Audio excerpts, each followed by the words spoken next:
another live episode. So we're gonna do some things different tonight. Let me get everything pulled up on my iPad. Michelle had Celebrating Appalachia pulled up, watching it on here all day. So let me get me figured out right here. That's what I watched while I was working today.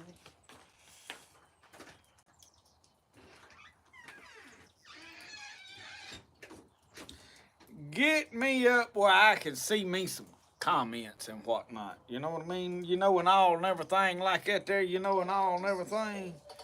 Oh, I gotta watch it. I gotta watch an ad. Alright. So, I'm gonna be moving y'all around tonight. We're not gonna just sit in the chair and sit here and talk. I am out already cooking. I got the smoker lit. I have got a roast of sorts on there. This is more like a huge steak is what it is. I have got some asparagus wrapped in bacon on there. So Brody has been, and he's not even here. He went to my brother's for a little while. I have got a fire going. See my buddy Jimmy Sullivan on there. I'm seeing names pop up. Ken, Nikki. Hey, how are you, Nikki? You and JR doing good tonight. Eat them raw. That is what we are about to do, but just not quite raw, Martin. We gonna cook a little bit. So y'all seen the cookbook I found when I was down in Vidalia, and it had some odd and end campfire recipes. Well, Brody saw one in there that had corn wheels. Now, y'all, I had never heard of no corn wheels. But basically, all it is slices of corn on the cob added to a shish kebab. Most people just call them kebabs, but down here in Mississippi, we call them shish kebabs. So that's what I'll be referring to it as. And if you don't know what I'm talking about, you'll learn before the show's over with. So I am hoping from now on Friday nights, instead of us just being boring, sitting here just yip-yapping, which I'm okay with that. We're going to do a lot of talking and carrying on. I'm going to do a little cooking while we doing this. So I got my little bitty pocket knife, and we fixing to cut up some slices of corn right here.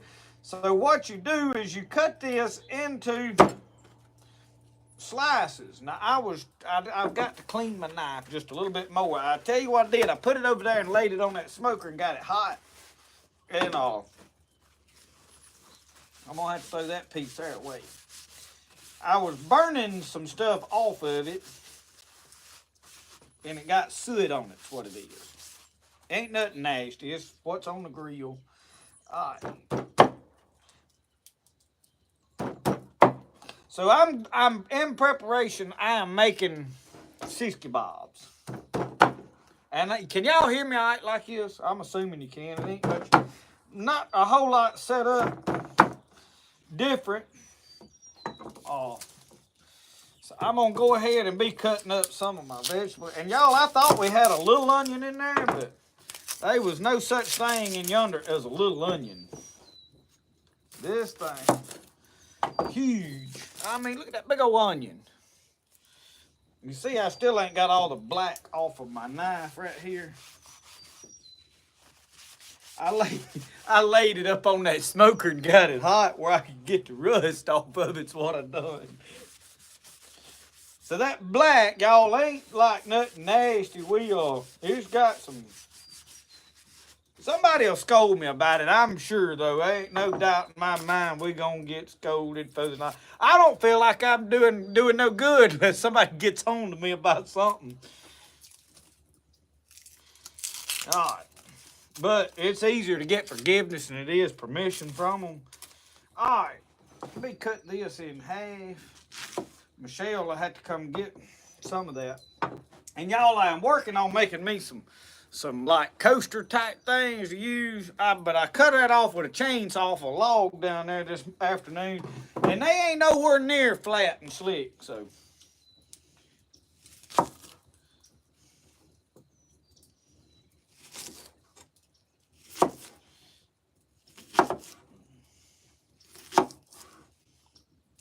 ain't gonna need no whole lot of it. I got some bell peppers right here. But Brody, he's over at my brother's, so he ain't even gonna get to help cook these tonight.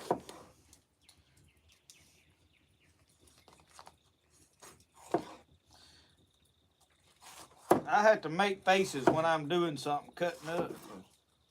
I don't realize I'm doing it till I go to editing. And I'll be like, I wonder why I'm making such a god-awful face while I'm doing that. Yeah, I know y'all don't do such as that. I know good and well you don't.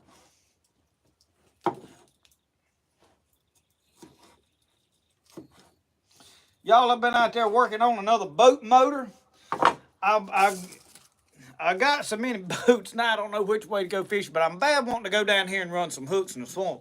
It's going to be rainy and sloppy all next week. I don't know how much rain we're going to get, but I wanted to put some limb hooks and have them where I could go down there and run them a few different days. I'd love to go down there and spend a night, but y'all, I don't know about shoving that 60 bob through that corn. I may have to go get the drill. I ain't never done this. I just seen it on that book. There, it went through it then. All right. And I ain't putting no meat on none of these, y'all. I'll go over and show you in a minute what we got on there for meat. But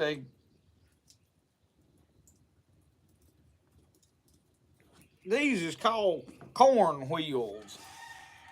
I guess because them corn slices look like wheels on there. It's a nifty idea. I mean, I give them credit. It was creative. And I like corn. So this corn I'm using is corn that I stuck in the freezer last year in a cardboard box in the shuck like that.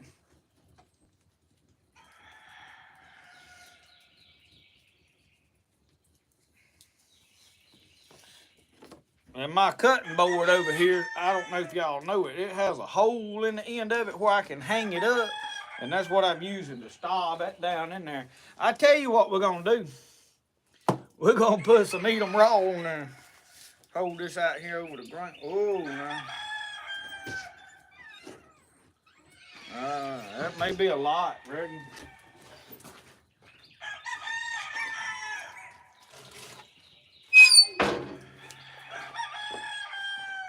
Regan, why them chickens is so worked up?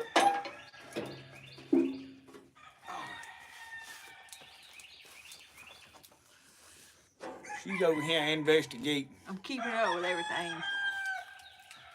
I ain't looked at the comments not one time, y'all. I don't know who all's on here yet. I'm going to try to get all these things done and on here.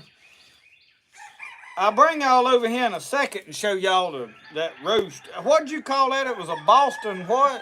Boston butt.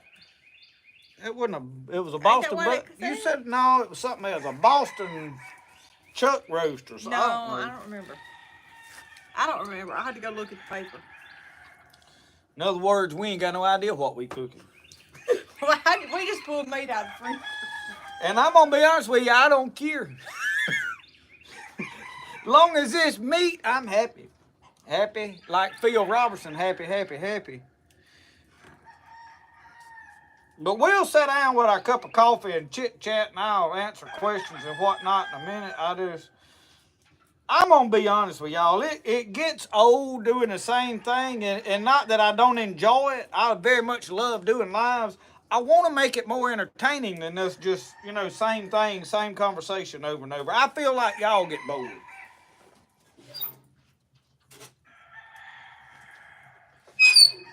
Let me bring y'all over here while I'm doing it. I know somebody wants to look.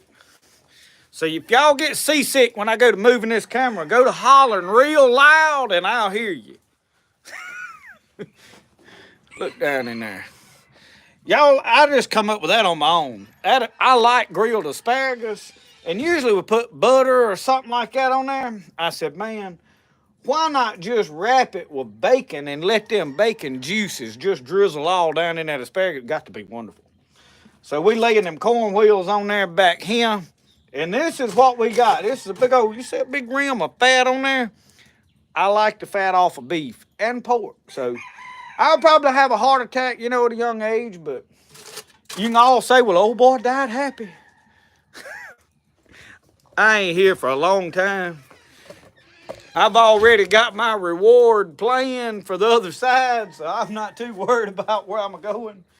So I ain't trying to hurry up. I had to go and look on the paper, and because since we were debating on what we was cooking, it's a Boston butt pork roast is what it says.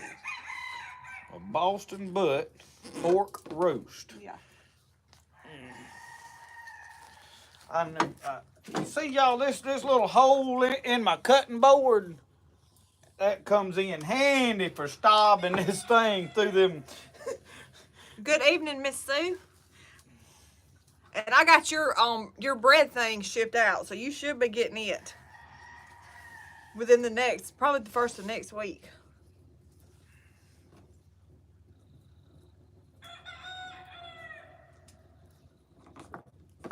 Weston, hey buddy, how you doing? Hadn't seen you in a day or two, episode or two.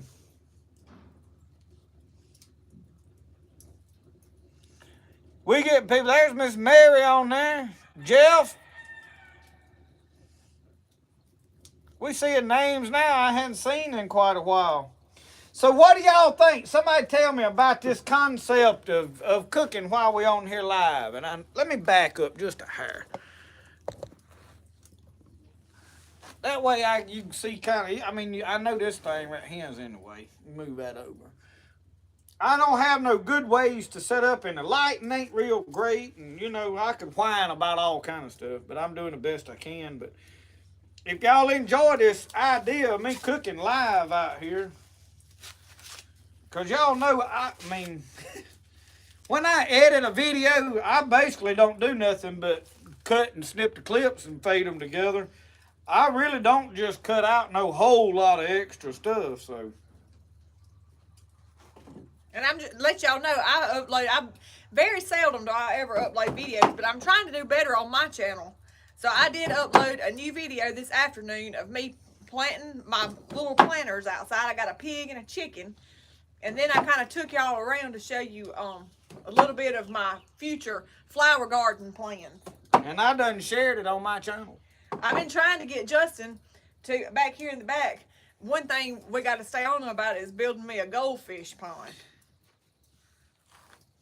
So that's one of his projects. I'm afraid that goldfish pond's gonna cut into my fishing, but it might be an excellent place to keep bait alive.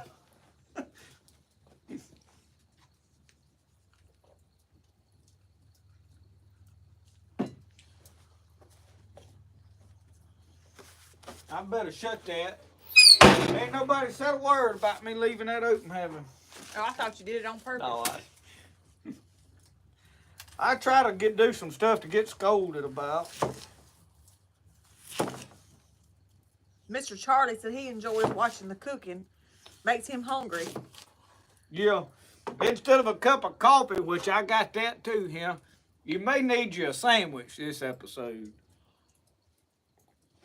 Miss Diane. Bag of tater chips and some popcorn would come in handy. Miss Diane says we need us a cooking show on TV. They wouldn't know what to do if Justin got on the real TV. Mm-mm. Y'all gonna have to start sharing all my videos because we've decided YouTube is really trying to stifle me for whatever reason. I hate to sit here and say, well, it's cause I preach. I don't know that. I do know I've heard some others that preach. Mike Reed, for one, is struggling with his channel. And I think he actually finally just quit. Somebody said he had another channel, but I looked and I could not find it. So if somebody, knows more about all that, I'm to a place right now trying to do so much myself that it's really hard for me to keep up with a lot of other channels with a lot going on. And I wanted to mention something right here, y'all. I don't know how many of y'all watch Hobo Shoestring. He been missing for like a week or so. I I got to watching him about a year ago. Now, I don't watch every video, which I don't watch every video on nobody's channel except like one or two. But they found his body today. Somewhere up around in a lake there at Johnson's, I think Boone Lake, maybe out of Johnson City. And I don't think everything is official. What is known is they found a body. So, you know, keep that family and the followers of that channel even in your prayers, y'all. He was a good guy, made some good videos. He rode the train up there a lot, and I enjoyed his videos a good bit. Now, like I said, I didn't just watch every one of them, but I was going to let some of y'all know that in case you didn't know. Some of you, I think, do watch that channel. Somebody asked on here about our lead time on pottery. On our website, it's got 2 to 3 weeks, but sometimes it might be longer than 3 weeks. It's according to how soon everything dries, and if Has a lot to do with how much fishing I'm doing. and if he's got a lot of fishing going on. I'll take the blame, y'all. I ain't gonna lie to you, not one bit. I'll throw work down and head to the swamp or the lake in a New York minute. But once we make stuff, it takes about at least a week for something to dry, and then once I get it in my hands, the painting and the firing process, it's about another couple of days to about another week. So I always say 2 to 3 weeks, but it could turn into 4 weeks. I'm putting wood on the fire. But we go slam out over here.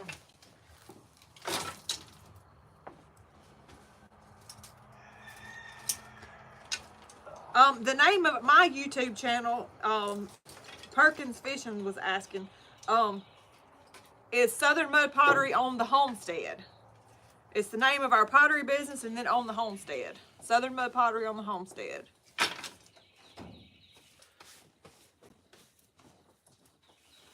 I had to go put wood on the fire over there. It was about to go slam out.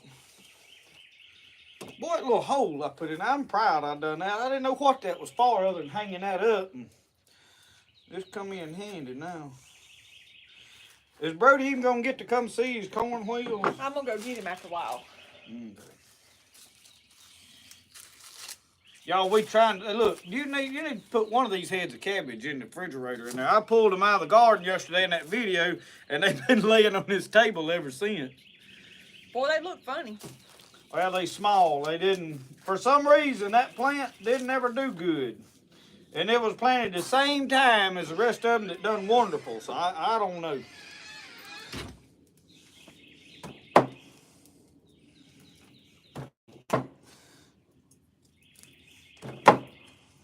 Y'all like my little bitty knife? Kilt Barrier said I didn't have near about big enough knife to cut that stuff up with the other night. I'm rolling this in this extra I got over here on this cutting board seasoning.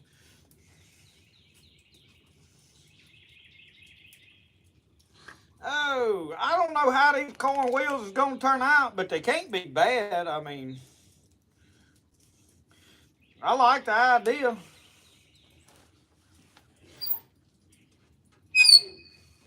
I got some deer sausage in there a friend of mine gave me.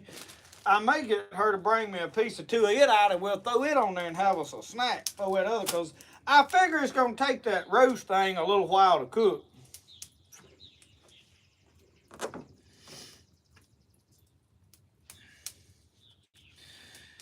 Larger sizes, it is possible on the sweatshirts.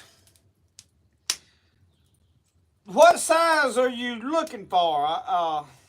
So I can, because I'll have to manually go in there and unlock a certain size. What I done is I just went with the basic sizes it offered.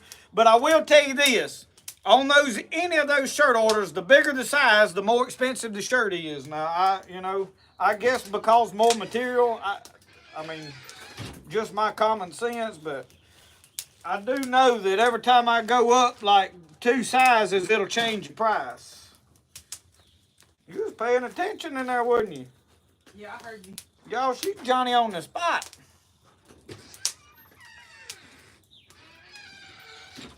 I'll have to hint around and see what else I can get her to bring out here.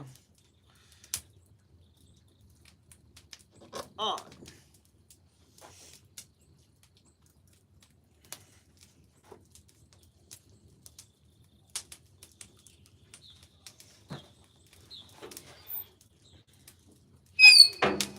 I'm gonna do one more because I got some onions sliced up. I ain't gonna cut that other pepper up. I don't see no need in it. Listen, I just got some onion here that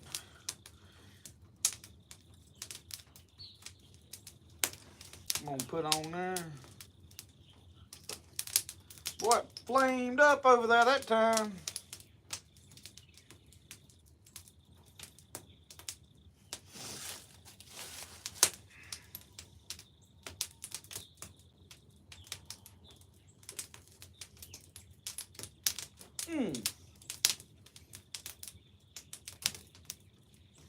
We about to get this did. We gonna get these things made up, y'all.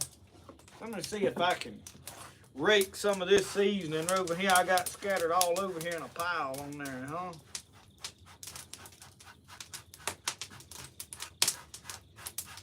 All right, that's good enough.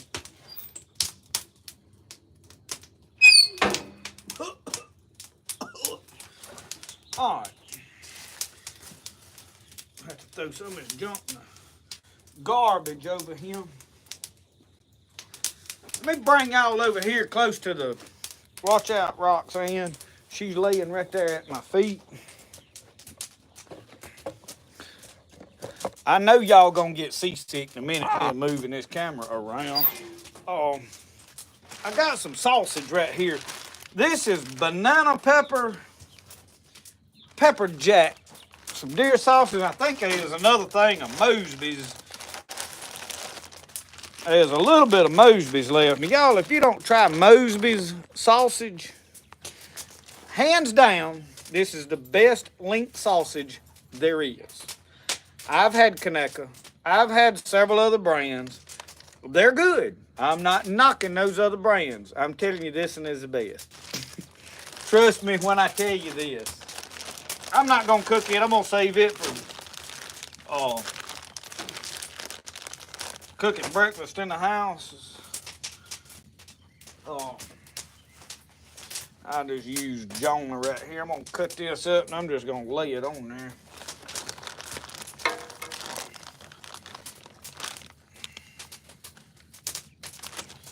And I will say, y'all, I am just in general not a huge fan of deer sausage. Just not.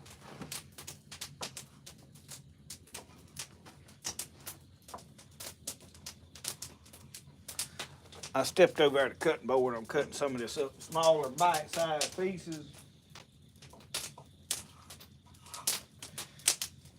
Now this right here is okay. This sausage, because they did not let it, it don't dry out as bad. They got a lot of fat in it. And I think that's what is wrong. I have made some, and it really was terrible. And that's why you haven't seen me do no sausage making videos. I ain't that good at it. And I have had some folks give me some fairly decent recipes. And I could probably do a better job now. I really hadn't had enough deer to decide, hey, I'm going to make sausage out of it. Now, I can make the patty type sausage and do good on it. I am talking about link sausage. Now, the patty sausage I've made out of deer was wonderful, but I don't know, something different about it. This, I think it has a lot probably to do with the way I cook it on here. So I need to shut this down. I'm going to let this roast cook, I don't know, an hour or two. At least another hour. It ain't that thick, so it ain't going to take a lot. And then I'm going to wrap it up, keep it tender, but I want it to get some good smoke on there. So we got a fire going. I'm finna get my iPad and sit down over here. So I got to rearrange my chair and all such as this. Find my iPad.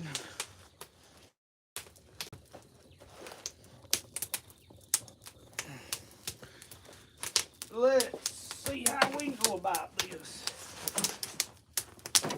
I probably don't need to get too god-awful close to it. I got my block of wood over there that my dad wanted me to burn. Bucket of wood, I mean.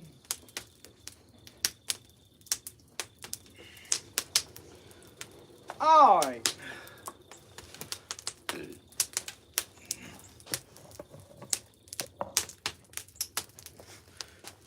There we go. All right, y'all.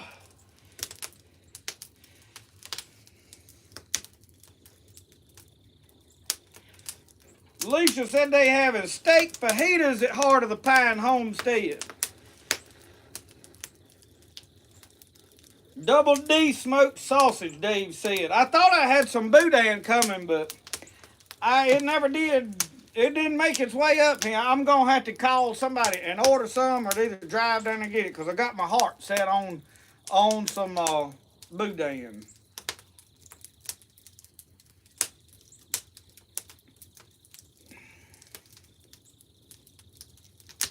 Mary said there was 5X hoodies on there. I'll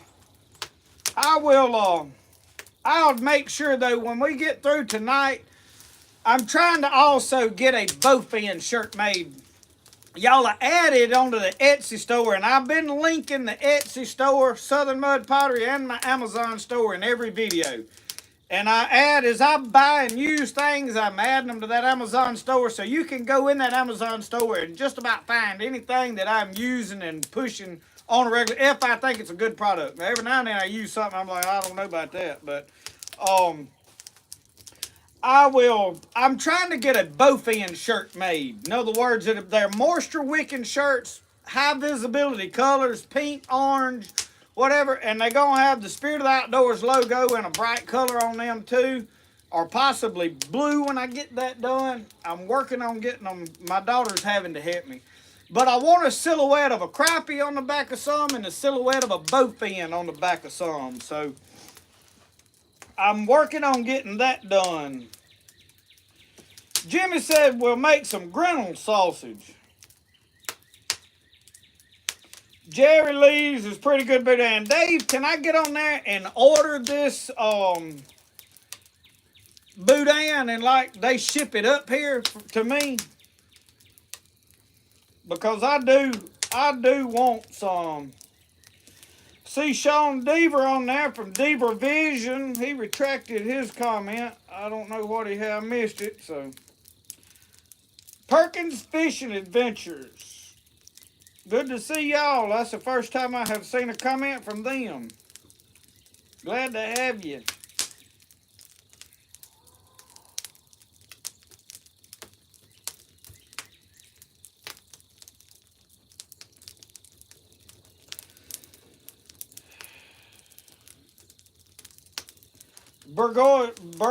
I bet I ain't pronouncing that right. Cindy, she asked, let me look at my thermometer over here.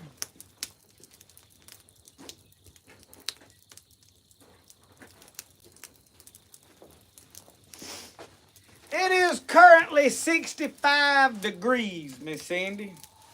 So it is beautiful weather here today. Has been pleasant all day today, and I worked all day, thought about fishing, worked on the John boat motor. It was running the last time I propped it up against the wall. I went to crank and it wouldn't do nothing. I had to pull the top apart and fix the spring into where you pull where to catch a flywheel.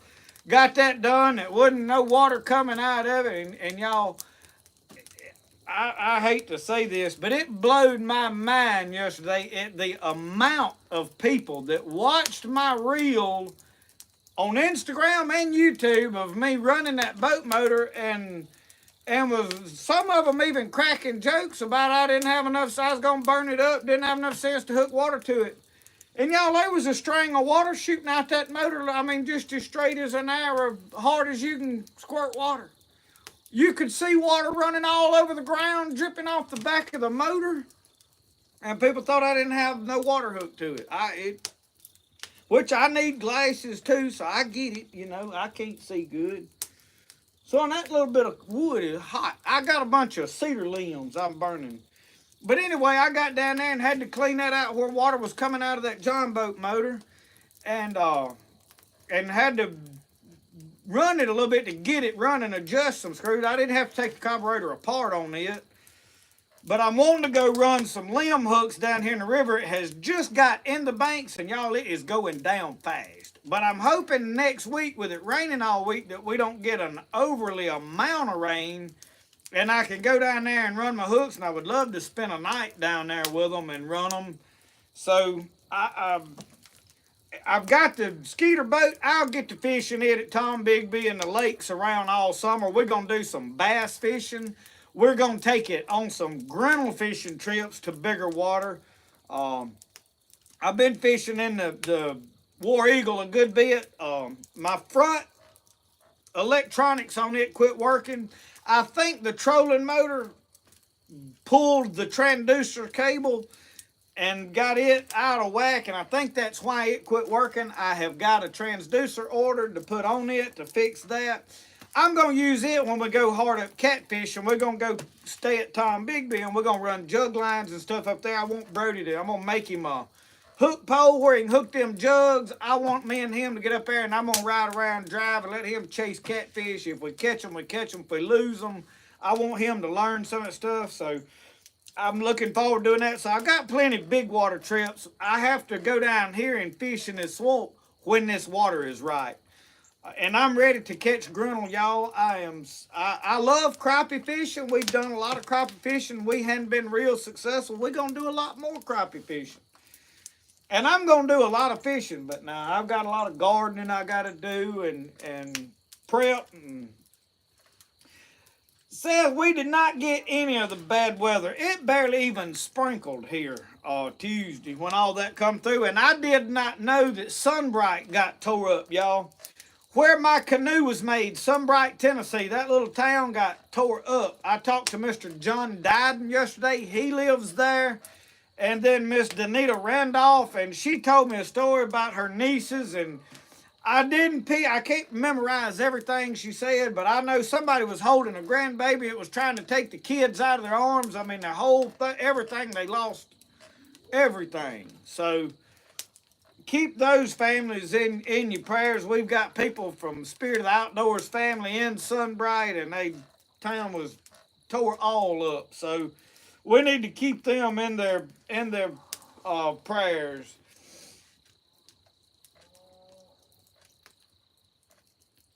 Yeah, they done went down there and treed after something too. I don't know.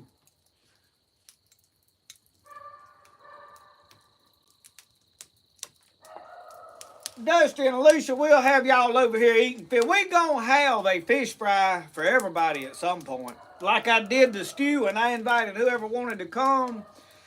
I will need a heads up on who can come and wants to come, so I know about how many fish to cook, and it probably won't be grinnell when I do that. But I will do some grinnell cooking. Alicia, y'all come over here and eat with us for sure. We'll do it on a Friday night where we can all go live together. We'll introduce some of y'all to some of these folks that don't watch your channel. Y'all, Heart of Pine Homestead, that is Michelle's brother and his wife. Check them out. They do a lot of homesteading. They got a new baby, which it ain't new. He's several months old now, but he's, still new. To lay a year or two old, it's a new baby to me.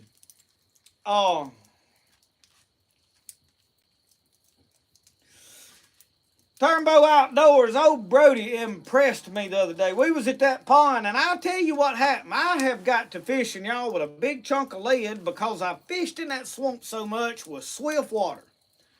And I need that bait to get down to the bottom. And when I get over that pond, I'm already rigged up, and I don't uncut my stuff loose or re-rig. Well, Brody had a beetle spin on that Zebco 33, and he wanted a worm. Or a lizard, and he wanted that pink-looking lizard. So I just put it on one hook with no lead at all, and y'all, the way that thing falls with no lead, them bass was just tearing it up. He was catching way more fish than I was. So yeah, Brody done put on a clinic over there on the bass fishing. Mary said want crappie and frog legs. Well, Miss Mary, when you get down here, we're going to have frog legs, because if I wasn't doing a live tonight, I've got a huge temptation of going and trying to grab some frogs. I know where a couple of spots where they are some. There was a lot of frogs up there at Bluff Lake. I don't know if they allow you on the water at night to grab those frogs. I will have to find out from some authorities up there because I don't want to be getting in no trouble. But they had a lot of lily pads and stuff, and it'd be fun to go up there and grab them.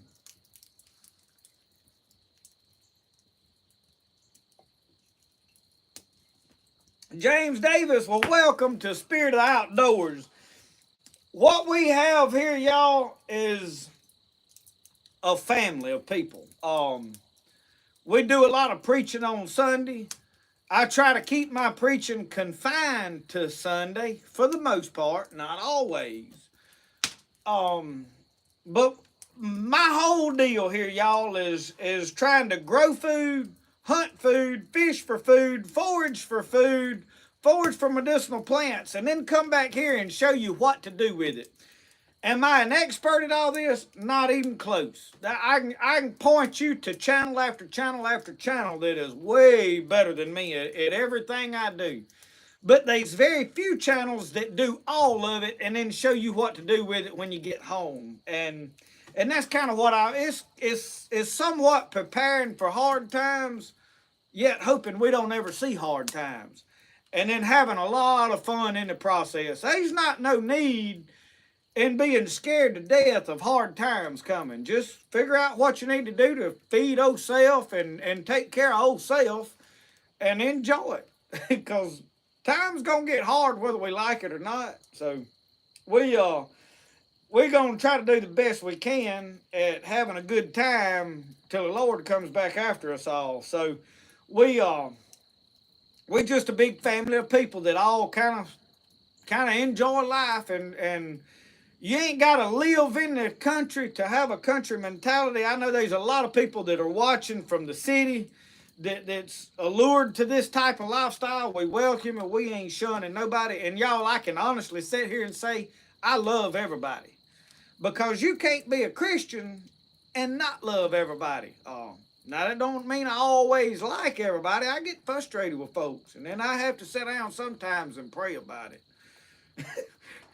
Because I'll be honest with y'all, I don't know who she was or what she got off on, but there's a woman scolded me on Facebook this week about my channel had done turned into a Dear Diary episode, and I needed to do this and this and that and this and that. So today I obliged her, and I got on there, and there's a new playlist on Spirit of the Outdoors. If you go look in my playlist, I try to categorize everything, and I have a lot of daily life videos, and I didn't have nowhere to put them. Well, now they fit in the Dear Diary playlist. That just lets you know just what I thought about it. So anyway, I get frustrated, but I ain't mad, but if they just looking for something to gripe about, I can usually come up with something for them kind of people, and they always some of them out there. But y'all help me grow this channel. I hadn't never really just tried to grow the channel. I mean, I've just kind of filmed what I wanted to film and let it ride. I wanted it to grow, but I didn't care. But it feels like YouTube is not sharing my videos. I'm gaining like 3 or 4 subscribers a day. There was a while, like last summer, I was gaining 40 and 50 and sometimes 60 a day. It was growing by leaps and bounds. And I was like, man, we doing good. And then it was like they put the lid on it. And the only way it's going to grow is if y'all share the videos and tell people about it, because I think there's a lot of people that would like this channel that just don't know about it. I'm sure there's a lot of people that'll see it that ain't gonna like it, and that's okay too. The Presley girls, good to see y'all tonight. When I picked up my iPad, it was nothing but Celebrating Appalachia on there. Michelle had it in there painting pottery, and we'll put it on something and watch it. And I know I don't comment, which I've got where y'all, I don't comment on a lot of people's stuff anymore. We watch a lot of our YouTube on TV now, and you can like everything. You can go in there and like it, but you can't comment from a TV. And you can comment on here, but we don't do it a lot. But So the Presley girls has got a new addition to their families, to the whole Celebrating Appalachia family, we'll say. So congratulations on that, y'all. Hello from Alabama, Matthew Graves. We got the garden in prep. I have not put a plant in the ground yet. I have got to put the tractor up here and do some work on it. My old tractor was my grandpa's old tractor, and I'm partial to it because it was his. It's not even a good tractor. It is not the ideal tractor to work a garden with, but it was Papa's tractor, and it's special to me. And I like to do my gardening with it. I wish I could get my hands on my other grandpa had a Cub tractor, and it's made its way down to Louisiana. To some of the family has got it down there. I hope when they get tired of fooling with it, they'll haul it back up here and let me garden with it on TV. But I got to work on it. The clutch is stuck on that thing. It's always had this problem if it sets up very long that the clutch will stick. And the only way to unstick it is to drive it around and around and around. So I put gas in it one day, and then the battery was dead. It's got a flat tire, so it's just got to have some work done on it. And I've got to make my rows, but I have got about 18 tomatoes that are ready to go in the ground. That one tray, there's 2 6-packs of celebrities and a 6-pack of Romas. And I'm going to put them down in the garden, but I've got a bed that I've got to build, and I'm dragging around getting everything done. But if I go hog wild gardening, it cuts into a lot of my fishing, and I'm going to garden because I feel like we're going to need a lot of gardening this year, because I feel like come November, when that election takes place, I feel like this country is going to come apart at the seams, y'all. Don't know that. I hope it Cadillacs on and the loser just kind of takes it in stride and gripes about it and goes on with their life. But I'm afraid that ain't going to be the case this year. I'm afraid regardless of who wins this country, the other side's going to tear this country apart.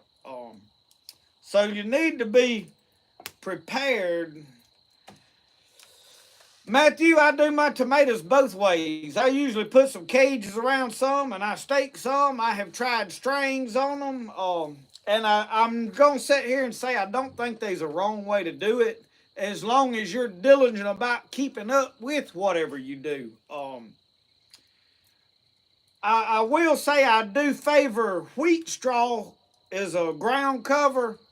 Unless you roll out garden fabric, I think the garden fabric would be the ideal way to go. I'm just too stingy to buy a big roll of it. And y'all, I am going to experiment with putting sheetrock in there to kind of help prevent the blossom end rot.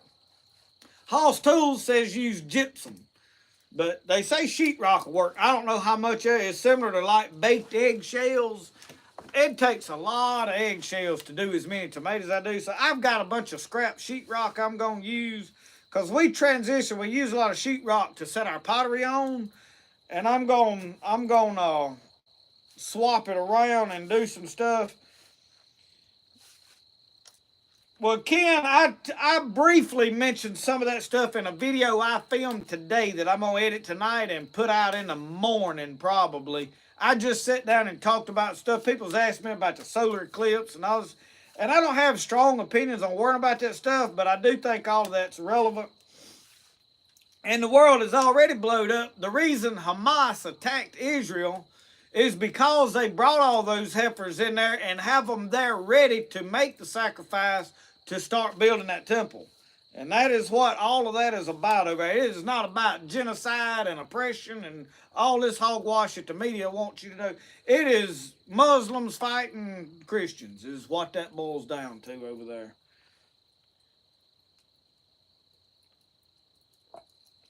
Lady Hammer, you got fabric, it got way infested with fire ants. So see, my experience with the leaf litter and all that, I was trying to mulch with pine straw and leaf litter and all that.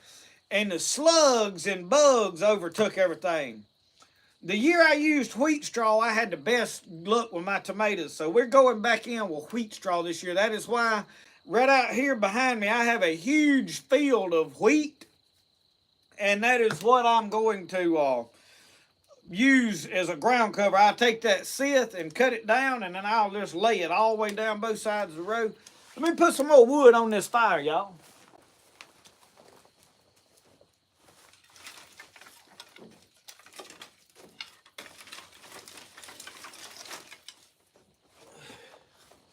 I got a bunch of wood. I am scraps I'm trying to clean up, and I got a bunch of blocks, but I need to get them over here where I can get to them. I ain't got Brody here tonight to help me throw them in there.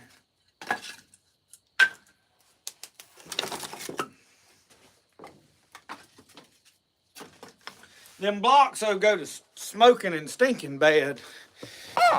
Y'all, we better go over here and check on our stuff we are cooking. I'll get over here to talking and be burnt some stuff up. That's going to be the only problem with this live business and cooking, is I don't be over here being diligent with what I'm... My daddy told me one time, somebody asked him, said, "Was that sausage done?" He said, "Oh, it was done when they put it on there. You're just warming it up." He had a good point.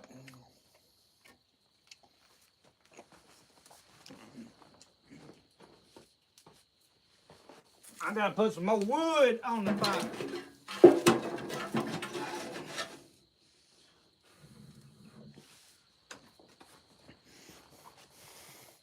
I'm gonna give me another piece of that sausage.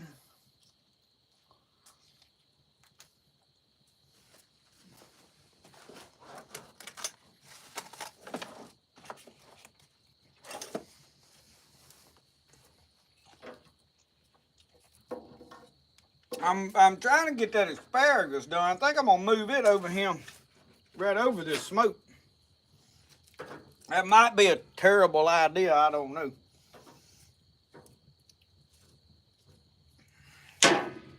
Alright. Give me another piece of that sausage. Alright, let's go sit down again.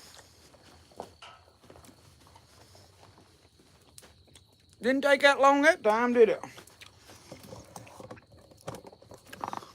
Last week, every time I throwed wood on there, it just went to smoking like crazy everywhere. Y'all, like, it's too far away. Y'all can't even see me, can you? There, that more gooder. All right.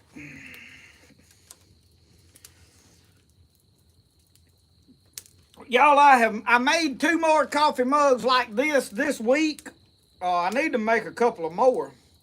Mickey, my dad, made that grill for me. Now, I told him what I wanted. Actually, he made a grill, and the bottom started rusting out of it, and I said, it needs to be a little deeper.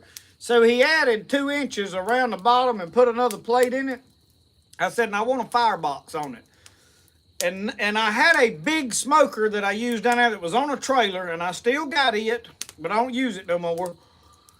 And I had to use that big old thing every time I wanted to smoke something like I'm doing tonight. Well, for a lot of what I'm smoking, this is all I need. So, and another thing, y'all, I am fixing to put a crane in this fire pit. I'm going to build it out of some metal I've got. Like, I don't know if I'm going to use rebar. I've got some other rod down there I may use. And I'm going to weld it to a hinge. That way I can just screw that hinge to that tubing that this thing is made out of. It's built out of 1.5 inch tubing where it'll swing back and forth and it'll swing around out of the way in there, where we can cook on that Dutch oven in there. I missed my fire pit for putting that tripod over and hanging a pot over. So I'm going to get that to where I can put the pot back on it. And y'all, right now, the thing is drafting ideally. So I'm going to tell y'all what I think the whole problem with this thing not drafting perfectly is it's not airtight. I think the where that metal overlaps, there's some little bit of crack. It's just, and it gets a lot of air in there, and that's why it ain't drafting right. Now, that's in my opinion, okay? But I did build all of that. That is basically that was a metal tubing was an awning that my dad had built. I may have built it. I don't remember. I worked with my dad about 4 years over there building the metal trusses. And we would build an awning like this to go over a door at a business, and we would screw it to that brick wall or whatever wall it was there. And then we would put metal on it and dress it up, make it look nice. And this one come out to be the wrong size. We built it for one door, and they decided, I want it way bigger than the door, so I got more room. So we had to build another one, and that has been sitting over there for about 3 or 4 years. And I said, well, I got a use for it. So I wrapped it with this old metal. And this is temporary. I'm going to eventually build a stone or brick fireplace. I may build a brick fireplace and then screw some of those stone looking boards to the outside. I don't know. I just want it to look stone looking with all this round wood. We'll see how that turns out though. Oh, Cindy, I've heard about old Claude Ledbetter was the one what went fishing with the game warden. Yeah, I've heard about that. Claude,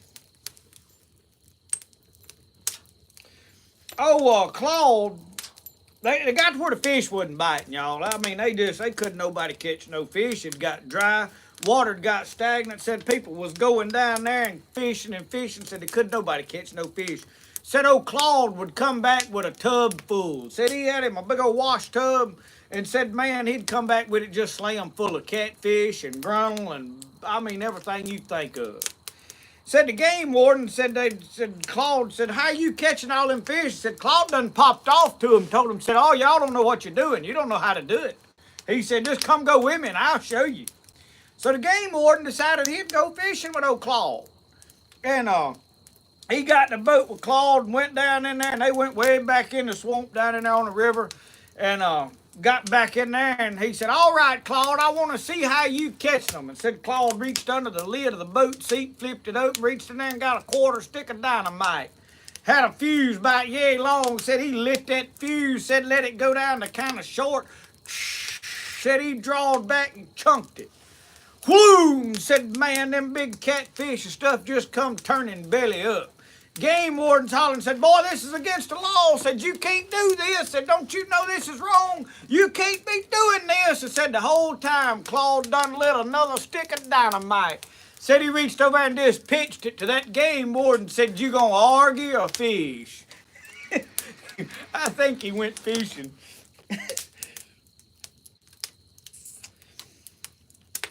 Jeff, I don't know what I could do. There's a lot of holes in that thing, and boy, it's getting hot on my arm. I may have to scooch over here a little bit. It's getting warm. I could probably put something in there. I don't know. Boy, I scooched sideways and my chair's coming. I salvaged this chair. But I don't know. I could probably put something up around them cars. It'd take a lot of JB Weld.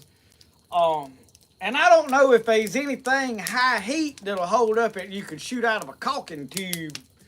Silicone or nothing, that never hold up in that fire pit.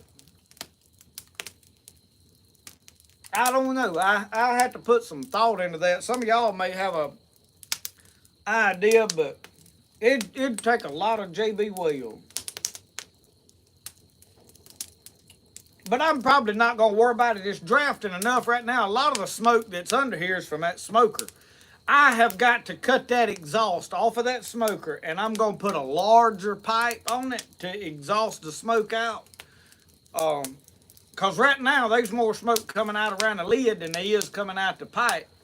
And to keep from getting a strong smoke flavor, you need to be letting as much smoke out as you got air coming in, and I'm not doing that. So Larry said fire caulking might work.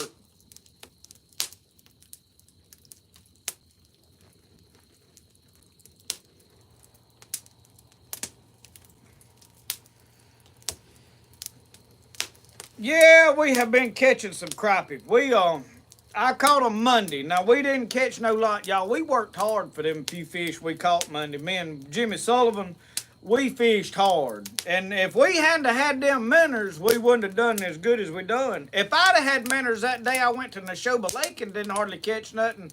My buddy Leverett Brown was there and caught the limit that day, and but he had minnows, and that's all they'd bite.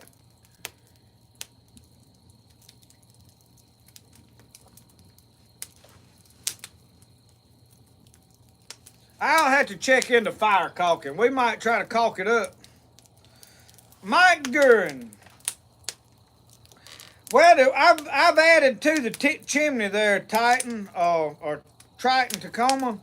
I added about 2 or 3 foot to the top of it. It goes way on up now, and that did help some, but it ain't, like I said, it ain't perfect, and that's probably the reason it's drafting as good as it is right now, is because I added to that chimney. So yeah, that worked, but I already done that, and right now it's drafting good for the most part. I can totally handle this, but the smoke that's under here is coming off of that smoker over there.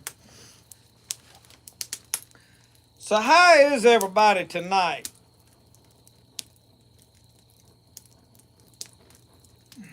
Mike, that beauty berry jelly ain't gonna last long. My daughter done found that stuff and made her a sandwich, peanut butter and jelly sandwich out of it.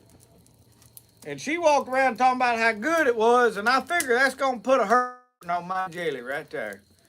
But now I did. Me and Brody had it with cat head biscuits, so we done take near emptied one jar. I'm gonna have to get the recipe on making me some of that. Billy Bodner said he's good down in South Louisiana. I need to make me a trip down to South Louisiana. Y'all, I have got a lot of folks down there watching, and I love it down around South Louisiana. Man, y'all got some wonderful swamp down there to frog hunt and fish, and got all more fish than you can shake a stick at. I've been watching old God's Country Outdoors. Old boy be running some hoop nets and stuff and catching fish, and I'm talking about just wearing them out, and I just be drilling at the mouth. They be dragging them fish out of them nets and dumping them in there just as, I mean, just fine as frog hair. Yep. Do that, Mike. I need that recipe, and we'll make some of that. Alicia, my plum trees are loaded down.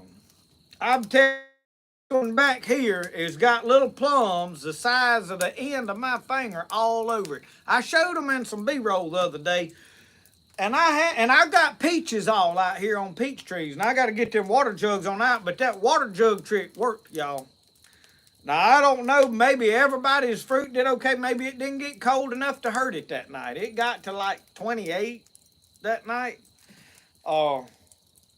But I have got plums. I think I'm gonna have plenty, and I know I have got about 8 plum trees around here, and I hadn't walked around to check my little ones to see if they making or not. But I'm gonna have plums. I don't know if I need to hook up with old Hannah Barron or not. She does good. They do good at what they do.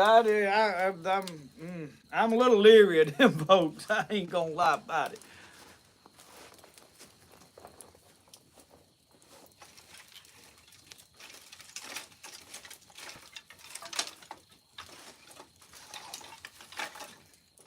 Oh.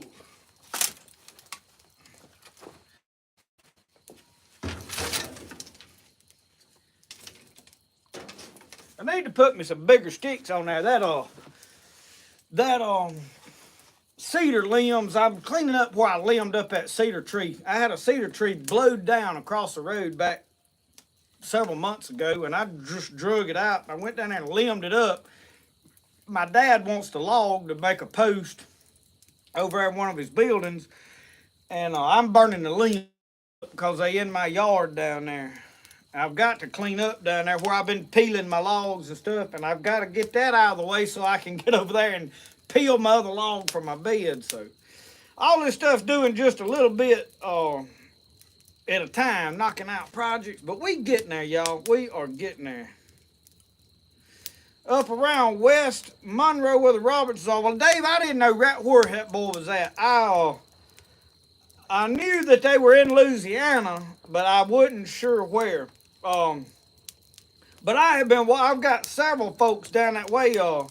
Pork chops down there in around south of Bogalusa, in the edge of Louisiana, and then I've got people I have talked to that's all the way down around Houma and on. I don't know where all down through there. So I know we got a lot of people that's watching down that way. But Ken, talking about that noodling, I'm gonna be honest with you. I ain't gonna say I won't do it. I'm a little uneasy about getting under the water and running my hand up in a hole in them. I do. After I've done it a time or two, I might get comfortable with it. But my luck, I'd reach under there and feel something that had them big old knots on top of his head, or a water moccasin curled up under there or something.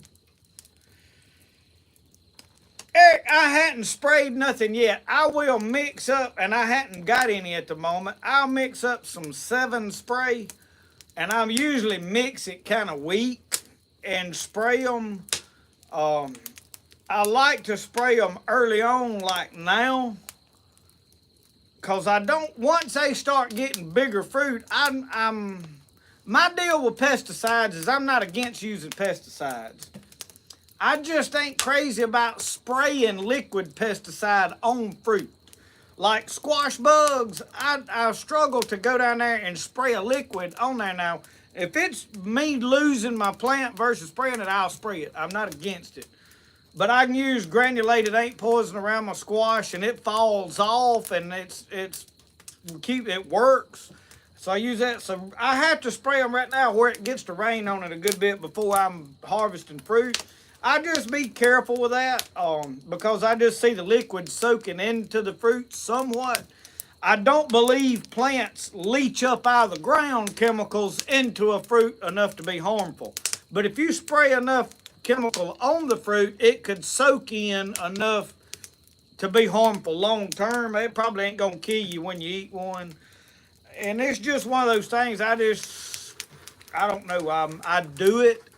I don't really advertise I do it. I don't really like doing it. It's just the only way that works. So yeah, I spray my fruit trees. And I hadn't done that yet. I've got to go buy some 7. I used up the last of it last fall. So I have got to go do that.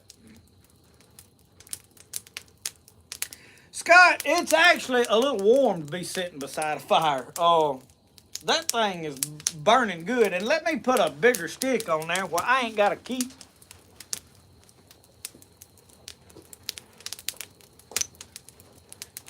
This way I ain't got to keep putting all this other stuff on there.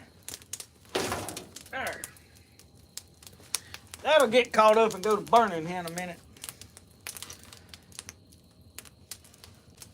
We hire someone, Jeff, to saw up all these logs. I got a friend of mine up in Louisville, Mississippi, that I went to school with. I don't know if you remember Glenn Barker.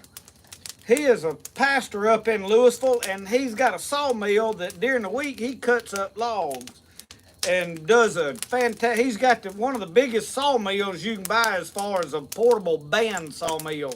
Now they make bigger circular blade sawmills, but he's got a LT50 or something, and I got a planer to go with it. I mean, he's got a setup up there, and he saws all of our wood up like that for us. So that is what these drops and blocks I'm burning. Where my dad built that building, he had all of that wood sawed up to do that.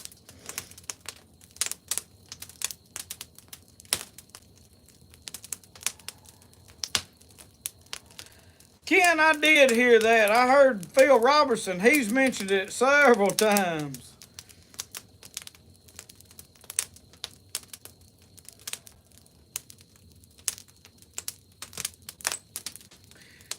Jeff, that hammering on that fireplace, I don't know if that's what got me in trouble, but I'll tell you what else I did that night. After I beat and banged on that out here, I got out here and built a fire at Faux Church. And she sweated bullets the whole way to church. We finally had to turn around and come home and watch a fire. She was worried it was going to get out and burn the house down. We had a good argument that day.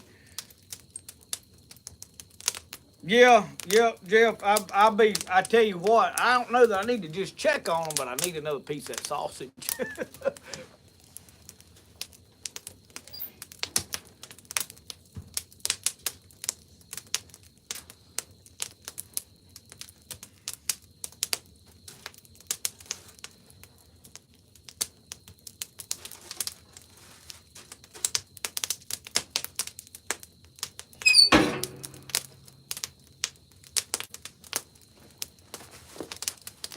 Boy, hot.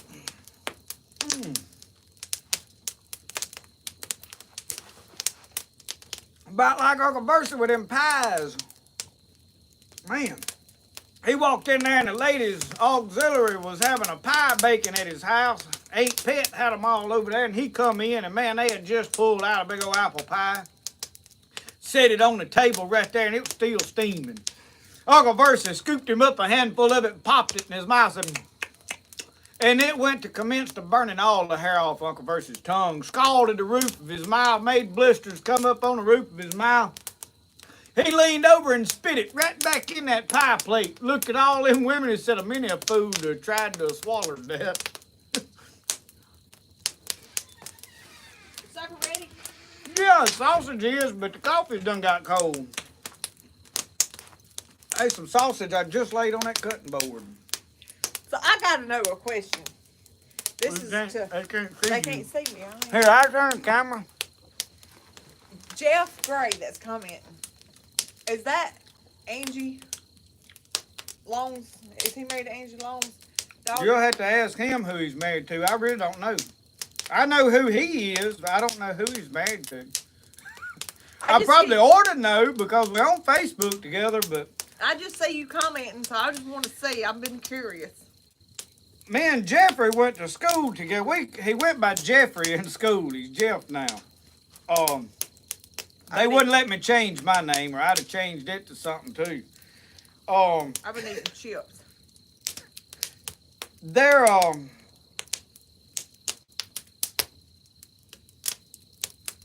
we went to school together. He's got a brother too. This is what old people do: sit around and try to figure out who's kin to who's related to who, and their brothers, sisters, uncles, aunts, nephews, sisters, cousins. Well, it seems like we had this conversation the other day. It's Kelly. Yeah, Kelly. Jeff, are you married to Kelly, or we got the wrong Jeff? He might not want to divulge all that on the YouTube. Martin said better brass belt buckle on being close to the fire. That he said I sure am. Okay, that answers my question. That's all we got to say. He said a brass belt buckle on the fire was a bad combination. I hadn't got close enough to it. What? It smells like stew out here. Well, you go check on that. See if them corn wheels done. Look like they was turning brown, but I need that light up yonder on the wall on. Y'all, I have got to work on my lighting situation out here. I've got a roll of wire that I'm going to pull a home run from my electrical box out of my soffit out here. And I'm going to drop a box down to wire my refrigerator in back here. There's a leather glove. I think it actually fell on the ground right over there I had. I think the corn's ready. I need to get something to take it off. Yeah, most likely. Well, let me get over here and let's check on. I know y'all want to see what we're cooking anyway. I mean, we started this together. We might as well finish it together. Look, let me go. I tell you what I'll do.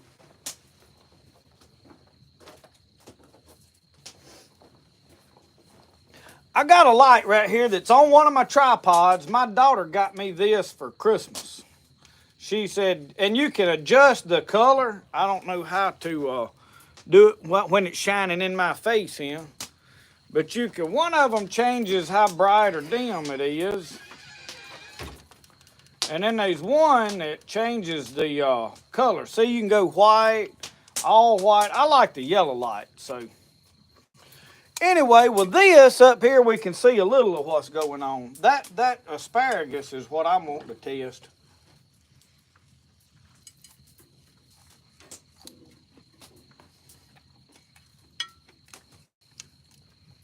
like asparagus.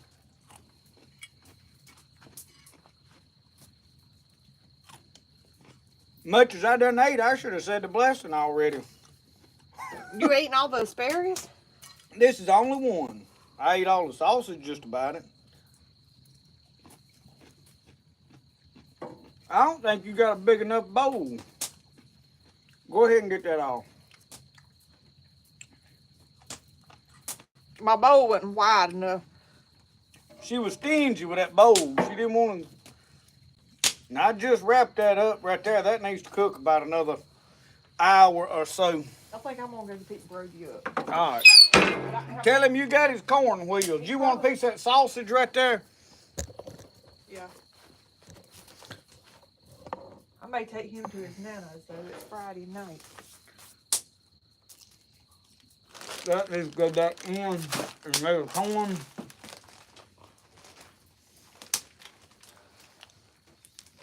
Do you want me to take this in? Mm-hmm. I better not set that on that grill. It'll be melted to it.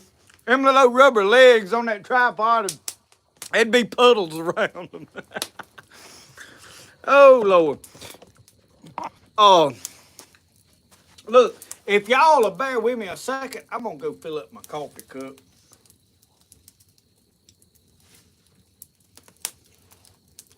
Yeah, Jeff, them's good people. And Larry's a good guy. I've been knowing Larry my whole life. Justin Long, me and him started playing together down here when we was like 3, 4 years old, and played with dump trucks and stuff. And so I've been knowing them. And then when Larry married Miss Angie, I knew all of them, and Stephanie and Kelly all through school, rode the school bus together. So yeah, they wonderful people, really are. Let me go get me some coffee. I'll be right back. Hey, y'all don't go nowhere. I promise I'll be back.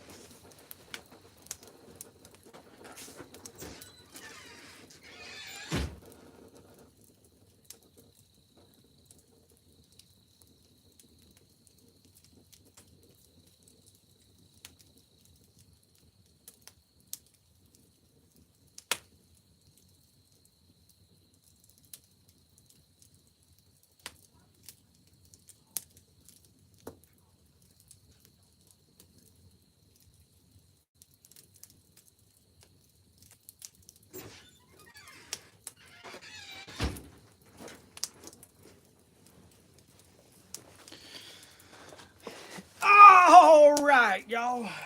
Now I have messed up and I'm staring right at that light over yonder. I don't know if that's a good idea. I'm finna go cut that off. I can't stare at that.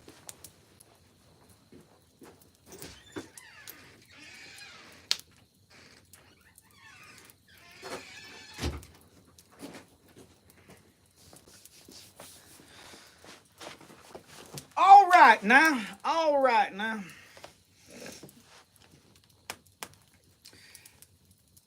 Question everything. I have put a lot of thought into building this. The first problem I had was my firewood. When I put the fireplace in the house, the first winter, everything was wet.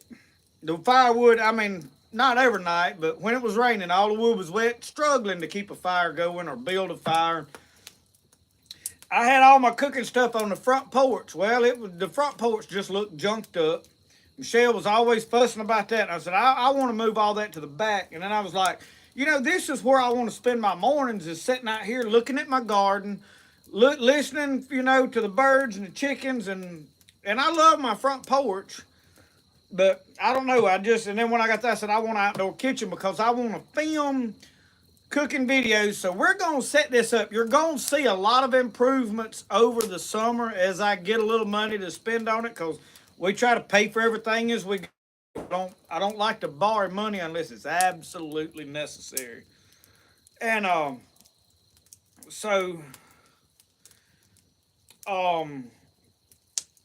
just kind of dreamed it up. I'm going to petition off part of that as a wall over there.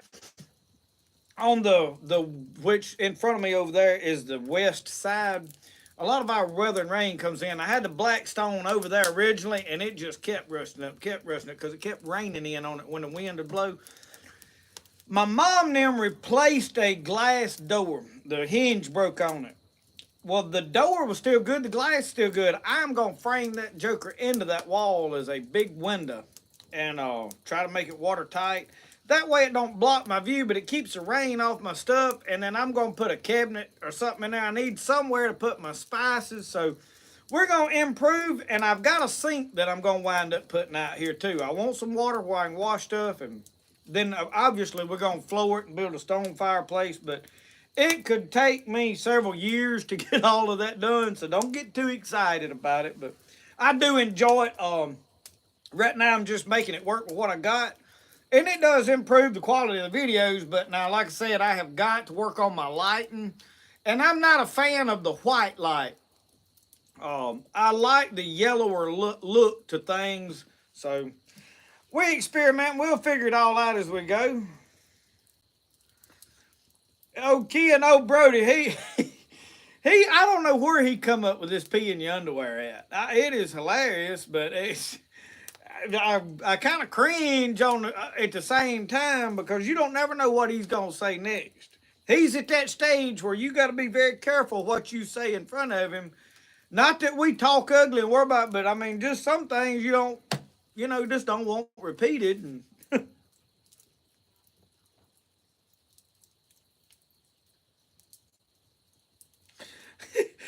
Chris said I done went invisible in that rocket chair. Be the invisible man.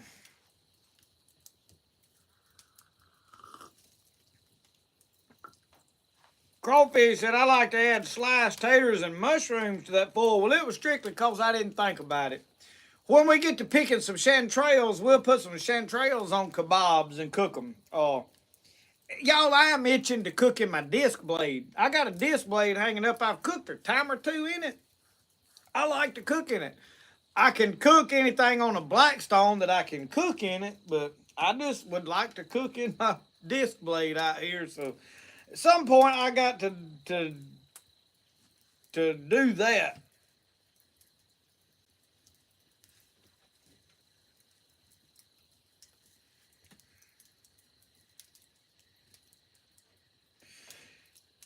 Ken, yeah, and I'm trying to cherish every moment with him. He, being a kid and me being older, my patience is thin. I have to diligently focus on keeping my patience because I get into whatever I'm doing. Whatever you notice in videos, I'm focused on what I'm trying to get done. In all of my videos, y'all, all I do is turn the camera on. Nothing is staged, nothing is set up. It's real life being filmed. All we do is grab a tripod, the camera, and turn it on and go about life. And I have to be careful with Brody because I'm focused on what I'm trying to do. I've got tasks that I need to get done. I need to hurry up and get them done because I need to be homesteading. I need to be making pottery. I'm wanting to go fishing. I'm trying to cram everything I can a day. And he's asking questions and stuff, and sometimes it wears on your nerves. And I try to be careful because there'll be a day that I'll look back and say, I miss him there asking him questions. I miss him. And he'll be asking for the car keys. And I'm, because my daughter is there, y'all. I missed, and I talked about this, y'all, in my video where I talked about how God changed my life. One of the first preaching type videos that I did. I just talked about my testimony. And as an alcoholic for 8 years, y'all, wasted my life away. I missed my daughter's growing up. She's 20 years old now, or will be this summer. And I missed her childhood till she was 12, 13, 14 years old. Sitting right here, watching her and let it go by and didn't enjoy any of it. And I learned a lesson from that. I can't get those years back. I can't go back and repair that. We've made up. We're on good terms now with things. Life is good now. She just living her own life. And we don't do, daddy and daughter stuff much anymore.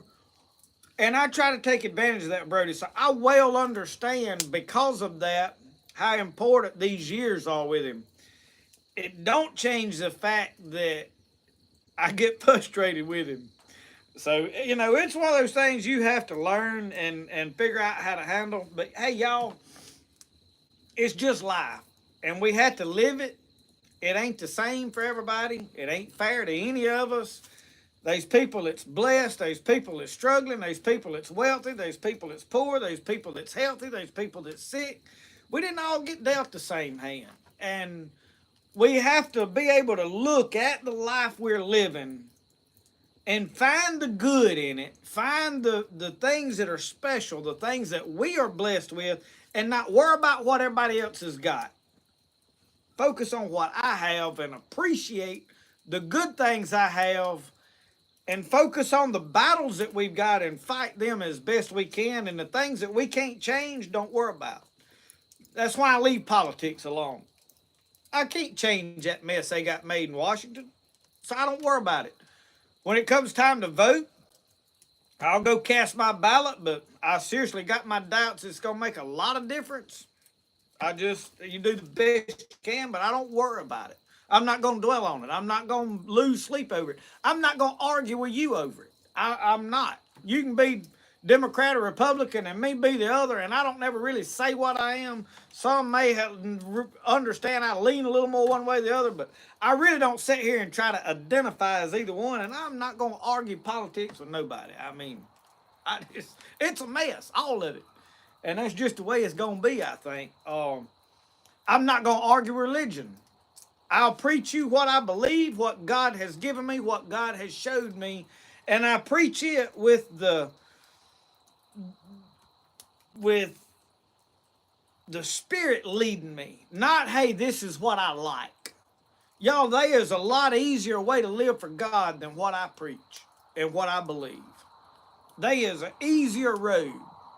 But that easier road may not take you all the way to heaven. I've got my doubts.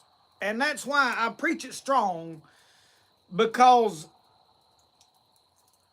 if you preach it strong enough to keep people here, those that stray out just a little bit have a chance of being saved too. If you preach, all you got to do is a bare minimum, you got a whole bunch that ain't even going to do that much. And they're going to be lost. And as far as trying to make people happy and tell everybody what they want to hear, most people, honest to God, as a Christian, they want to hear you tell them they all right and all they got to do is just be a good person and that's all there is to it. And they don't want to hear somebody tell them, hey, you need to do better, you need to tighten up, you need to try harder. And I think we all need to do better, try harder, and tighten up. And so...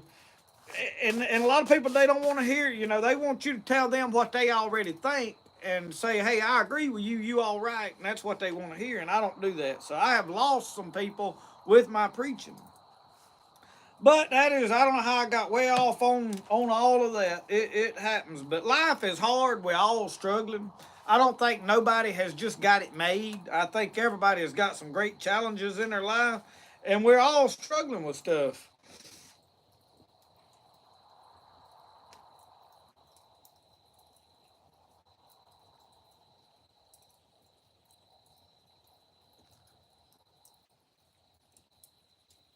Well, Charlie, y'all should have just come open the back door. Y'all, Mr. Charlie Pickerel came over here to see me all the way from really Dallas, Texas, around Dallas. I don't like to just tell pinpoint where somebody lives. That's their business. But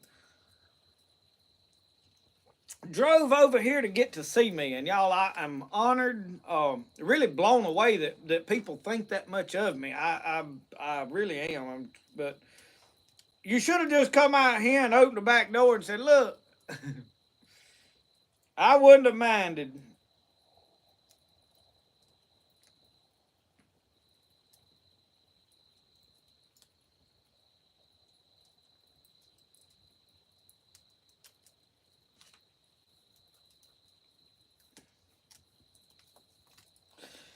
Larry talking about muzzle loaders. Get you a kit and build you one. Build you a rifle. Larry, you can do it. May take you longer than it does everybody else. Take your time. You can build one. You can buy a kit, for the most part, that's fairly simple to put together. I've done seen several people put them together that they wouldn't like. In fact, Uncle Sasquatch put one together here not long ago last year, if I ain't mistaken. Build you a rifle. Chris, I'm hoping Old Man Winter's gone. I figure we probably got another cool. We usually have a cool spell right here around Easter, and it has cooled off this week, but low in the 40s, high in the 60s, 70s. It was 65 a little bit ago, so I'm hoping we done with it. I'm ready to put some tomatoes in the ground. I got some that need planting. I'm probably gonna get them in the ground next week. I'm not gonna go head over heels planting early though. I like to wait till around the 1st of May to plant, and I look to plant above the ground crops right before a full moon. So I'll look and see when it is. If that full moon is in the end of April, I'll plant over in April before that full moon. So, and usually then that's when I like to put my peas, everything. And I'm probably gonna go ahead and plant some of my sweet corn. So I've got to get all that done, but like I said, I got to get my tractor squared away, or either I'm gonna have to ply it all with the big tractor, and it's harder to do with that big Kubota of my dad's.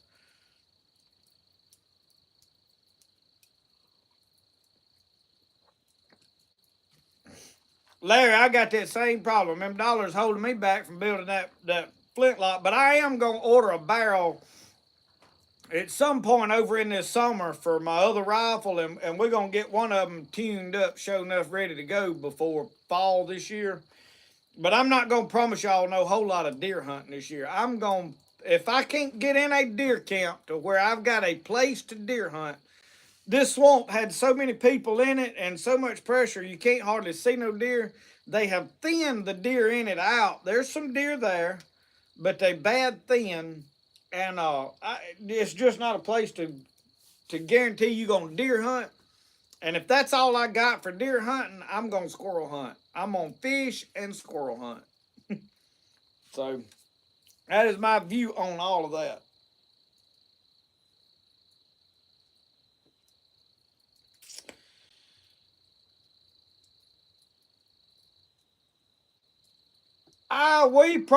We're not far above sea level. I want to think we at around 400 feet or something like that.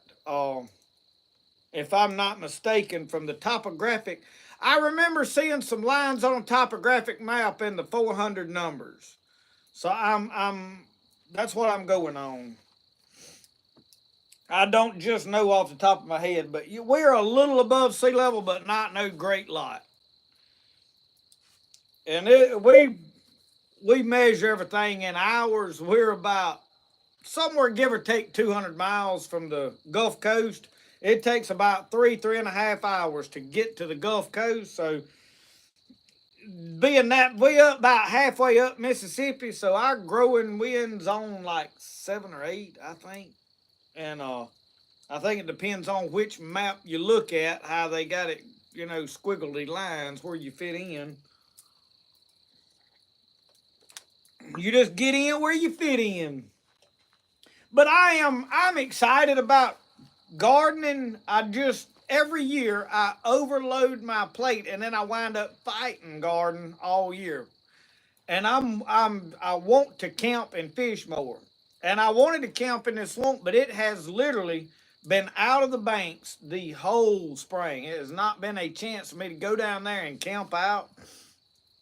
I've been wanting to do some camping trips while the weather is nice. It would be ideal tonight to be camping out. So I'm gonna try to get some camping videos in. I love to camp, and I wanted to do like a good many camping videos. I like doing all my. I don't really consider it bushcraft. I like to call it woodsmanship. Just woodscraft and camping and that survival mentality of just trying to take the bare minimum. I'm not really into. I like, if I'm gonna go, I like to enjoy myself. And everywhere I go, I've got a conveyance. I got a canoe or a buggy or I don't have to walk and backpack stuff in there. So what I carry is really not a problem. So I'm really not gonna try to portray that. Hey, I gotta take the bare necessities. There's plenty of people that do that. When I go, I'm gonna carry a chuck box and we're gonna cook, have a good time. But I do like tarp and hammock camp. I think that's the ideal way to do it. I'm a huge fan of a tarp. With Brody with me though, we'll probably be taking a tent some because when he gets where he can go, just because of the bugs and mosquitoes, I want them eating him up. But I'm ready to get down there and do some spending some time in that swamp. I miss it. I love that swamp, y'all. That is where I like to fish. But I'm gearing up for all the lake fishing, big water fishing because this stays so up and down water level. It goes from perfect to dried up in a matter of a week or two. So your windows of getting down there and being successful are very slim now. So that's why I am geared up to do a lot of lake fishing and big river fishing and other places. I know a lot of people, they say, man, I love to see you in that swamp and I love to be there. I had rather be there. But it's just, it don't afford a lot of opportunity when the weather conditions are not ideal.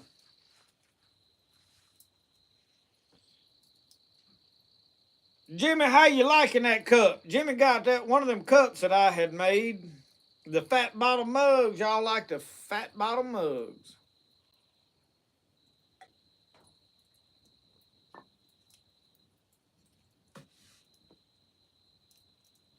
Well, Philip, here, my grandpa always said wait till after the 1st of May. And here's the concept.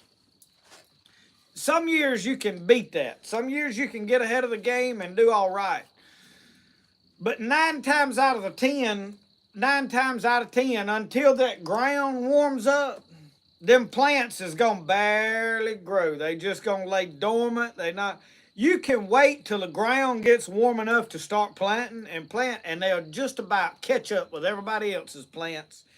Now, if they really nurse and work a tomato, they may eat their first tomato a few weeks before you do. But here, you can't outdo people with tomatoes because now they're not growing there, but they'll drive down to Lucedale, Mississippi. They have a huge gardening thing down there. You can go buy, and they have good produce because they're growing it all right there. And they can get people come back with 5-gallon buckets of tomatoes for a little or nothing from down there. And they all kind of folks eat tomato sandwiches before whoever's worked hard to grow a tomato. So I don't struggle to try to have the first tomato. It's a big deal among gardeners, most of them, to try to have the first tomato or the first this or that. And I don't try to do that. It's because it's a lot of work to do it for what little bit of reward there is. And most of the reward is about bragging rights. So, you know.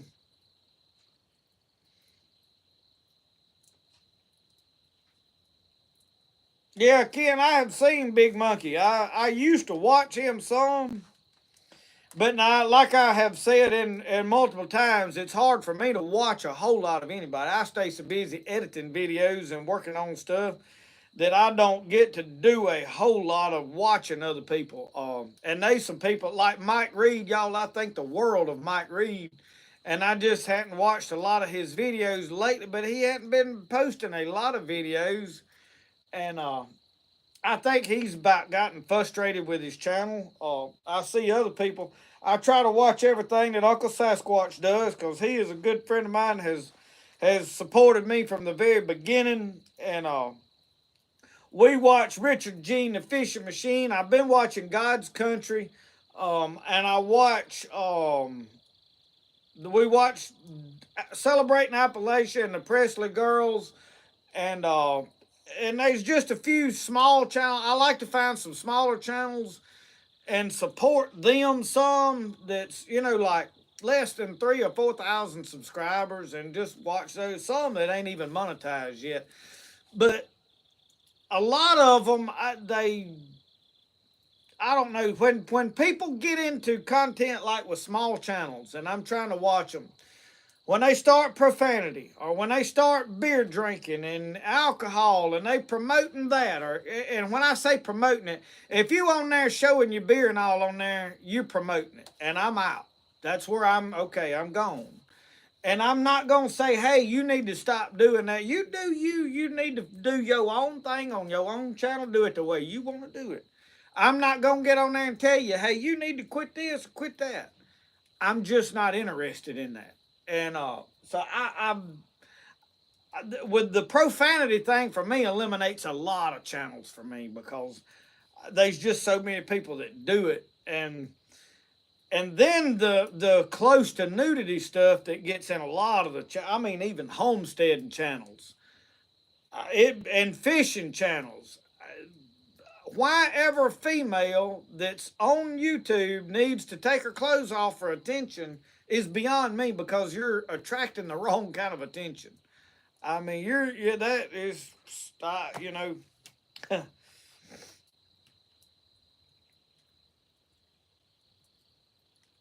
Well, Larry, I looked for. Yeah, I'm gonna let that thing. It's done about scalded my arm over here. To be honest with you, oh, I looked for Mike's channel, and when I searched for it, nothing ever come up. That was yesterday or day before. Somebody, I think, Tennessee Smokey had told me he had started a new channel, and I couldn't find it. So I don't know.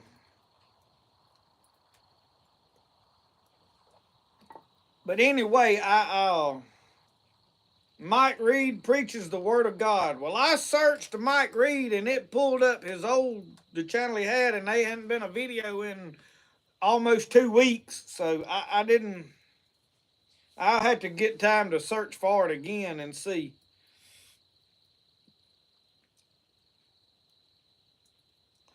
Jeff said it's 10 at home, which he's down on the Gulf Coast, close to it anyway, and 410 in Philadelphia. So, yeah, we're around the 400 mark. I know the reason I know, y'all, or I say no, the reason I guessed 410 or around 400 is this swamp is around 400, I think, in the belly of it.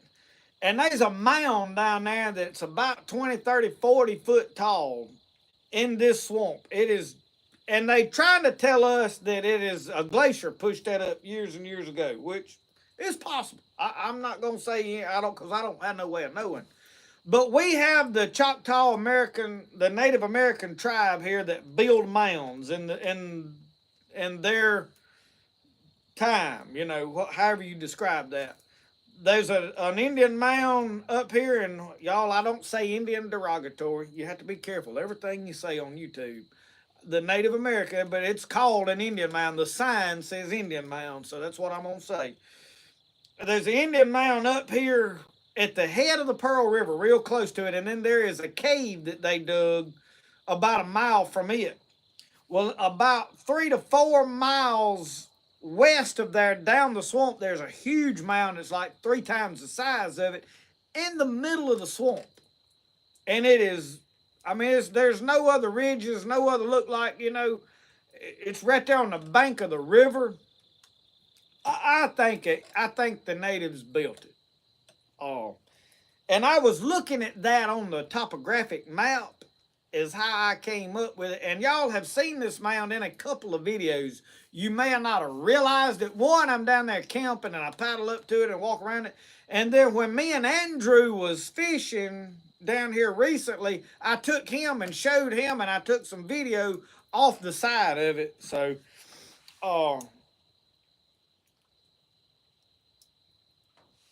but anyway, that's what I had been looking at and seen that, and I want to go down there and camp out on it. We'll do some video. I have looked for arrowheads and such as that on it. I have never found nothing. So, and I think there's other people as well look, but there has been so many people that around that it has probably been well picked over in times past. And here in that swamp, everything gets buried in the silt and the mud. It don't rise to the top like it does in a lot of places.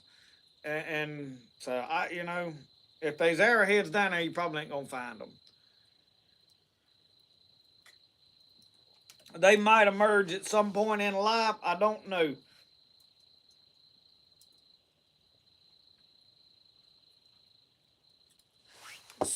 Crawfish survival skills and others with Mike Reed was what he had changed it to here a while back, I thought.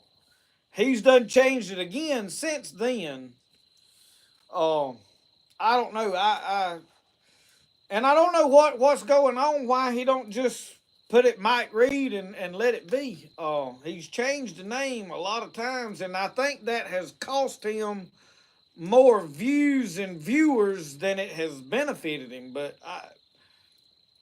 you know, I get the feeling that YouTube is stifling me because I preach. I don't know that that's why. Last year we were growing good, and now I do good to gain 4 or 5 subscribers a day, which is growing. I'm okay with it. But I can see where his frustration comes in. And I think the world of Mike Reed. Mike Reed has supported me and my channel and talked about me and been a friend to me for a long time, ever since I started YouTube. And I love Mike Reed's outdoor stuff, his blacksmithing, his survival skills, his just handyman stuff around the house that he was doing. His foraging and medicinal plant skills was wonderful. And I think it hurt him when they put a strike on him on that, and he started backing off then. So I don't know what will become of him. He's an extremely good guy, and but anyway, I think he would probably, instead of trying to live stream his sermons, would do well, and this is from my experience of filming videos, if he would just preach his sermon on a video and put it up as a video instead of trying to do it. I don't get the concept of wanting to do it live. The only reason I do these lives tonight is so I can talk back and forth with you guys. As far as me just sitting here preaching, I don't have no ambition to do a live preaching. I would rather just make a preaching video and upload it and you watch it at your convenience. The live is so I can sit here and talk to you and interact and answer questions, and we can have this campfire coffee, just sitting around chit-chatting time. Conversation goes to wherever you lead it. That is sort of my purpose for the live. So I don't know if maybe that is hurting him a little bit, and it may not be hurting a thing, because the lives are uploaded and you can go back and watch them. So I don't know.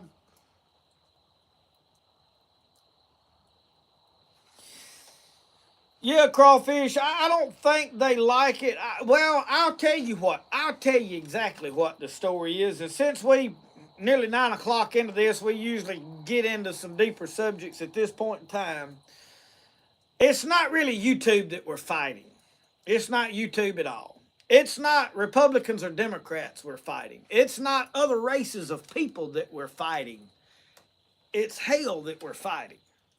And hell is using anything it can to get at us. And I'll tell you how I know. It's starting to get chilly. I felt a cool breeze. I am going to throw some wood on there right quick. I said I wouldn't. I just lied, didn't I? I'll tell y'all what I was going to tell you.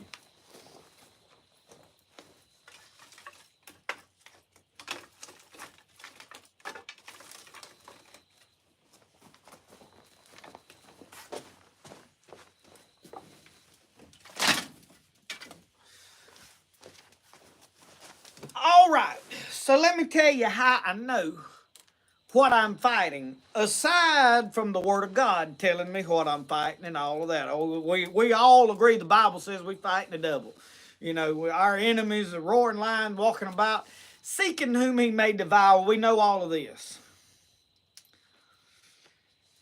I woke up last night over in the middle of the night, wide awake, and I didn't get out of my bed and get down on my knees and pray. When I pray, y'all, I just talk to God like I'm talking to y'all. I just, Lord. And I try to, I've had a lot of people that send me prayer requests on here. And I just pray. And I can't think of every name. And a lot of times I say, Lord, you seen this person that asked about this need. Whatever bit and pieces I can remember of it, Lord, touch them. And I have tried to write a lot of them down, the names, in a book that I've got in there. And Lord, you know these needs anyway. And Lord, you touch this one and touch that one and moving this was loud, all this kind of stuff. And I tried to pray for everybody I could think of, just laying in the bed. I didn't get up and make no big to-do. I just laying there praying to myself. And I felt that was what I needed to be doing. And I was praying for different ones. And I went back to sleep. I was awake for about an hour or so. And I went back to sleep, deeply asleep. And then I partially woke up.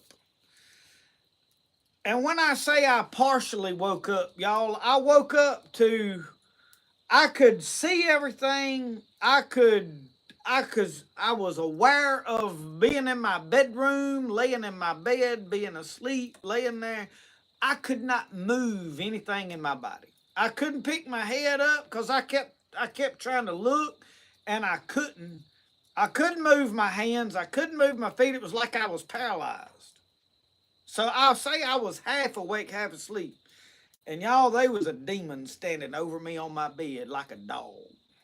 I really thought it was Roxanne at first. And it was like, there was a foot right here beside me, and the other foot on the other side. I was laying face down on my belly, and that head was right here, and it was just growling. And I could feel the presence of evil. You know, like when you're around people that's and you get that feeling and you know they're evil and you feel that. Maybe everybody don't do that. I don't know. When I shake somebody's hand, I can tell if they good or bad. As soon as I can be close to them and I start feeling it. You can feel evil. And I felt it strong. I knew that was a demon or a devil or something standing over there. And I couldn't do nothing. And never mind, I just was, Lord Jesus, And it disappeared in a few minutes. And then I come fully awake and I could move and I looked around and there was nothing nowhere. And I know hell hates me because I am doing things that nobody else has done. I have got into YouTube in a way that I'm not just targeting people that want to hear preaching. I'm enjoying life, doing outdoor stuff, and I am sharing the gospel with people that don't go to church at all. And I'm doing it through the Holy Ghost with God leading me, God opening the door, and God working for me, that people are willing to listen to what I got to say. I don't try to act like I'm smarter than everybody else or I know more, because I don't. Y'all, I'm not depending on my knowledge and what I've studied in a Bible or what I went to Bible college and learned, and I'm dependent on God. And that's why when I tell you things that contradict stuff you have been taught all your life, I'm trying to let you know that God is moving all of us in a different direction closer to Him. And everything is still aligned with the Bible. Nothing has changed in that Bible. But we have been taught wrongly for years and years and years because people were scared that people was going to quit going to church, and it was about tithes and about money, and we don't want to hurt nobody's feelings. We don't want to tell people that they got to change the way they live or act a different way, and just be a good person. The easiest road they are. And y'all, that ain't what God expects of us. And I'm telling people that, and hell hates me for it. And hell is trying to use a YouTube channel to stifle me. I have had to work on everything around here. It's everything I touch seems like it goes right. And you know what? I'm all right with it. I'm not sitting here complaining about it. I'm telling you right now, I know who my enemy is and I know who I'm fighting, and my head is up. There's a smile on my face because I know we're going to come out the other side. I'm not worried about it because I am reaching people's lost souls. I am making a difference in people's lives, and hell hates it, and that makes me happy. If it costs me, if I have to fight with everything around here, that's all right. I'm okay with it. I don't want nobody feeling sorry for me. I wouldn't change it if I could. If I can reach a soul, it's worth all the struggles that they are. And I'll stand by that till the day I die. And then when I stand before God, He'll say, well done. Because you know how mighty a warrior is by how great his enemies are. And when you fight more enemies, that you know you're doing something right. So that's the way I look at it.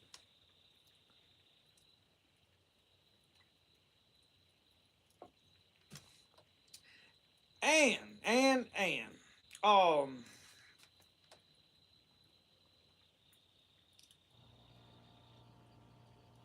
Larry, don't back down. The devil's gonna attack us. He's attacking a lot of y'all. I know there's a lot of you that's fighting sickness and disease and cancers and other medical problems and this, that, and the other.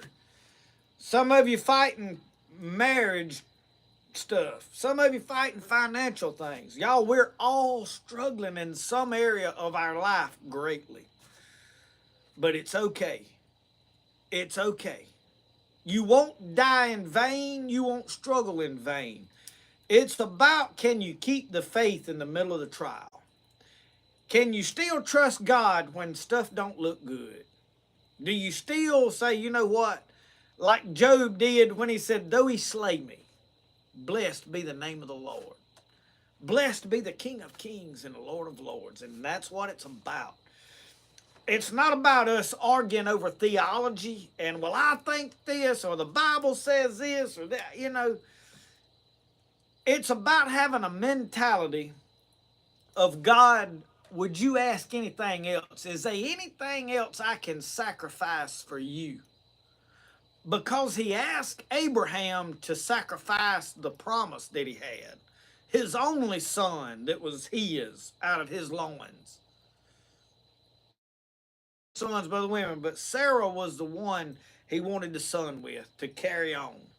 And when he got that son, God said, will you give him to me? And Abraham said, I will, and would have. And God is asking some of us, you know, the thing that you cherish the most, will you give that to me? Will you sacrifice that? And y'all, to struggle. Paul said to die is gain. He could have lost his life at any point and felt like he'd done his job, but he wasn't going to die till God was through with him. And you're not going to die until God's through with you. And when he's through with you, y'all, we've got our reward made. I'm not afraid to die. I'm not trying to rush it, but I ain't afraid.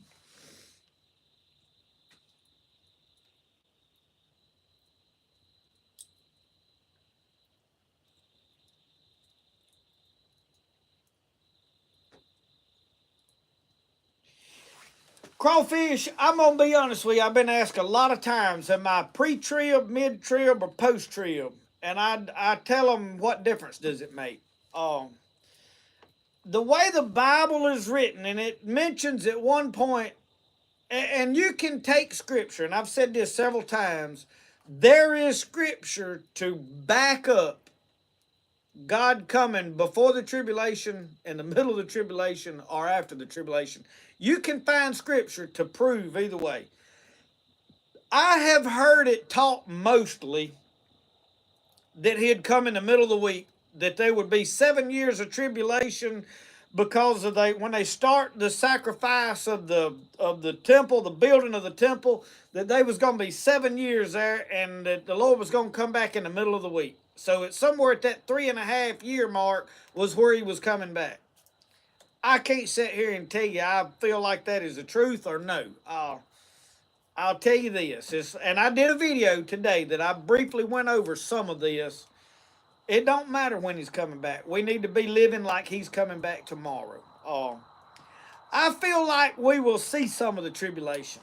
I don't know how much of it. We may see all of it. We may not see any of it. God could come back tomorrow if he's so a mind to. But I feel like it's going to take hard times to create revival. He said in the last days, I'm going to do a quick work. And people are not going to turn to God until they realize they need God. And they're not going to need God until their money fails, till their health fails, till their financial security fails, till the education fails, to the medical, to everything else they can't depend on. When insurance don't cover everything, when everything's coming apart at the seams, and you know, and it's hard to make ends meet, and they can't do it, then they'll say, okay, God, I need some help. People will cry out to God then. And that's when there'll be a massive revival. And I think God is waiting for that amount of harvest. And I don't think the rapture will happen until he knows he can save as many as he can. Because it is God's mind to save us, even if it's at the last minute. Even if it's people that have lived an awful life their whole life, and at the last minute they give their heart to God and let God do whatever it takes to be saved to them, they're going to be as saved as me and you that's been doing it for years and years. So I feel like we will go through some tribulation because of that, and because um, I don't see him warning us about all of it in the Bible without us having a reason for being warned. He didn't tell us a whole lot about what happens after we get to heaven and how heaven is. And I mean, we've got this vague description of heaven: streets of gold, big walls of jasper, gates of pearl, all this stuff that don't even excite me. And I know that shocks people. But y'all, gates made of pearls and streets made out of gold and big mansions and all this, that don't excite me. I like peace and joy, cabin in the woods with a lake, birds singing. That's heaven to me.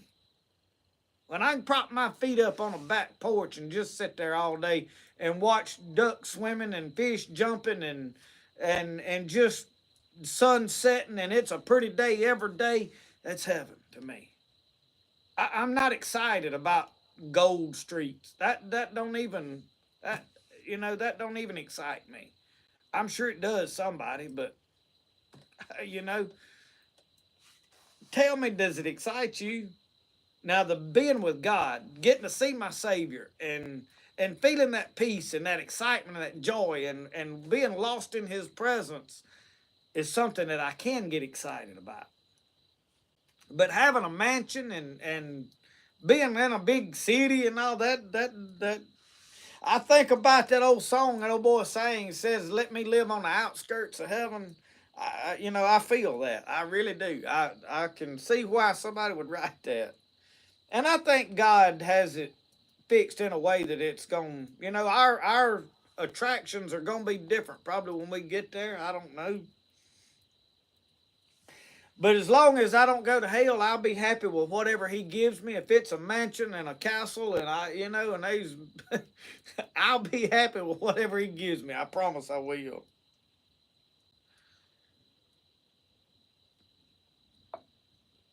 The Bible says that we'll know as we're known. Now, I don't think we'll be male and female and marrying and looking at each other, pretty ugly. I think we'll all have glorified bodies, but we will know who each other is. The Bible says we'll know as we're known. So, to describe that how it's gonna be, that'd be difficult to do.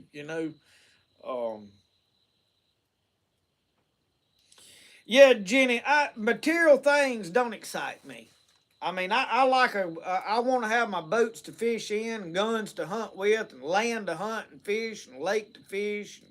I mean, there's things that I like, but shiny stuff, new vehicles, lots of money, big house, that don't impress me. That don't allure to me at all. It's like these people that build these houses and they go in there and they put all this fancy crown molding and I mean they just doll it all up. That don't even appeal to me in a house. I can take you in there and show you my house and it's what I like, what I want. It's old barn wood. It's wood that tells a story, that has lived some life, that has served some other purposes, and it's rough and it's crude and there's cracks and everything's not perfect, and that's what I like. It ain't because that was the best I could do. I could have sheetrocked everything in there, smoothed it out with caulk and put trim and caulked the cracks and made it look like $1,000,000. It wouldn't have been worth 10 cents more than what this is. That ain't what makes a home. That ain't what makes a man happy. Peace in your heart and trusting him is what it's all about. But anyway.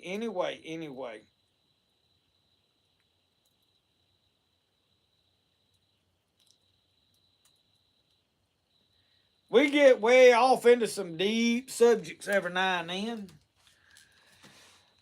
We need to get back to some hunting and some fishing, though.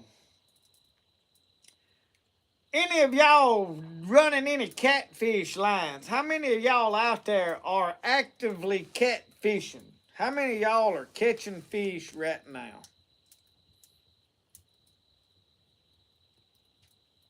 I agree with you, John. I think me and you thinking alike. Um, I'm curious about the Appaloosa cat run. I have heard that the Appaloosas run and go up and spawn a little earlier. And if anybody around here knows when that, because I'm looking at a couple of weeks trying to get to Tom Bigby to catch some fish, and I don't know if I need to target the backwaters where they're spawning or the main river run.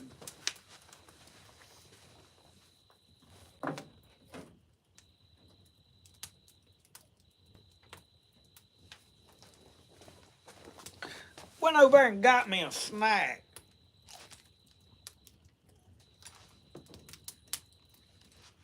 All the grill's good right now. We got everything on that grill wrapped up. It's good to go. I probably need to put some more wood on it though.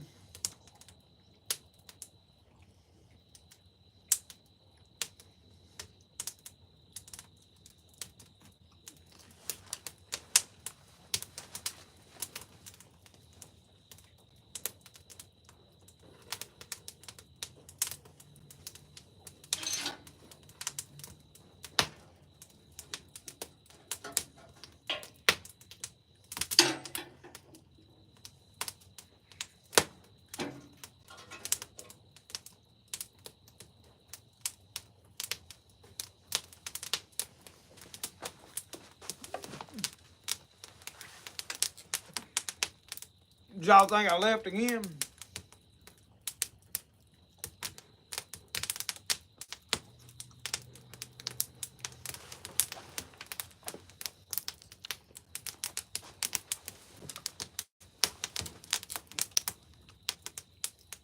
Y'all, the battery's dying.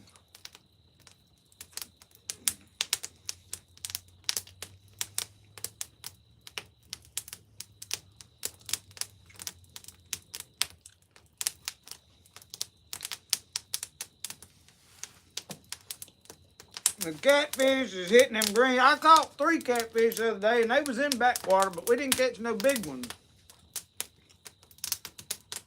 We tight lined a little while. Me and old Jimmy didn't have no luck. Let me hook my battery up.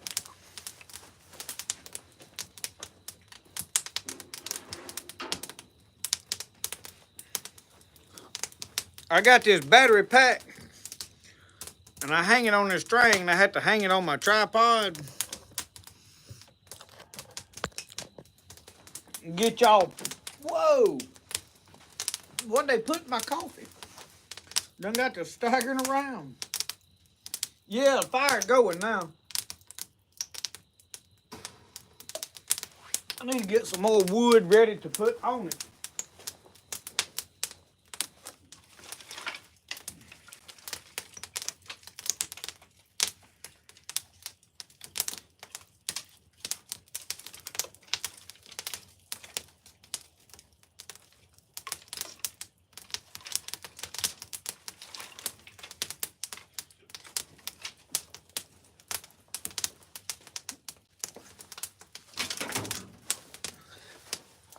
We'll try to keep it going. Hey, Miss Danita Randolph.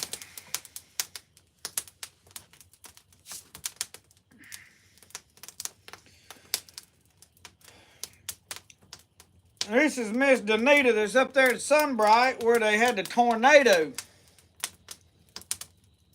I'm glad y'all all right, y'all. That could be bad.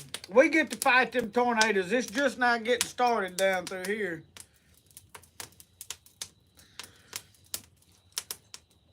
Crawfish, we do some frog gigging videos. We'll be going here pretty quick too.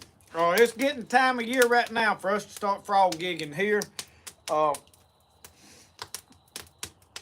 The cottonseed meal, I was reading I had never set too many baskets with it. I have set some empty baskets with the throat downstream, but we can't do any of that in public water down here. You have to do that in a ditch or something. So if you get caught doing that around here, they'll put you under the jail. Or at least write you a ticket. Turbo, the wind been tough here too. In fact, the last few days here, I wouldn't have wanted to been on no lake nowhere. Now, these river systems, you can get in a pocket in backwater and get out of the wind some, and this swamp ain't too bad with the wind. A lot of trees, but you have to watch for them widowmakers in this swamp.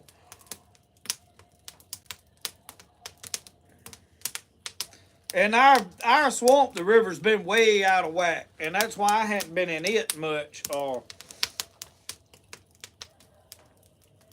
But now I'm wanting to get up on the Tombigbee River. It's a big river, and catfish up there. And usually I wait till over in May, and I done missed everything, and I done bite too late now. But there's stuff, too much of life going on, too much other stuff I wanted to do.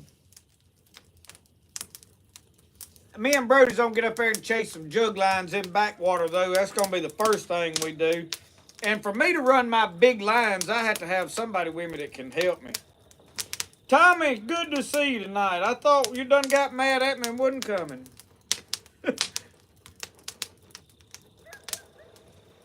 I just knew for sure you done swelled up with me.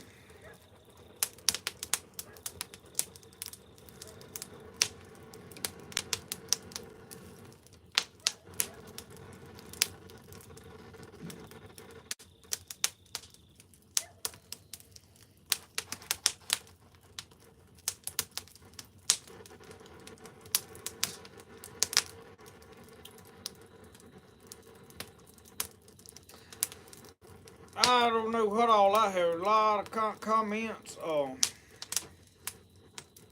don't know if it tells me how many people are actively watching.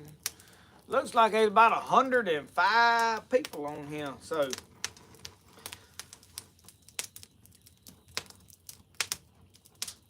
y'all talking about the Lord moving and I've seen a good many people that's starting to get stirred up. But now I think you got to be blind to not realize that we're in the end times. And these things like the eclipse and the stuff going on in Israel, that will awaken people that are not living right. It don't even bother people like me that are ready to go. I mean, that's just another event that happened, you know. But now I can see where it's stirring up people that are not right, that know that, hey, I ain't nowhere near right with God. So I can see where that get them stirred up.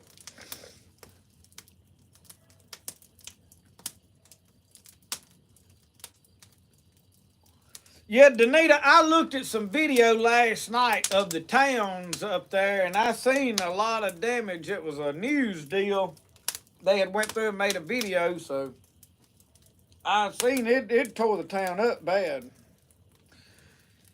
Philip, I am drinking decaffeinated coffee. We got us a green can of Folgers. I'm trying to steer away from caffeinated coffee in the afternoons. I think I've been drinking too much of it. So anyway, we steering away from that. Y'all, let's go over here and open this tinfoil up and see what this piece of meat looks like. I'm going to set my coffee. There's a little bit in there, and I'm going to set it right out here and let it get warm right there. Maybe I won't forget it and it burst my cup. Get my flashlight right here. I'll show y'all one other thing. Look at that fire rolling up in that firebox. Yeah, boy.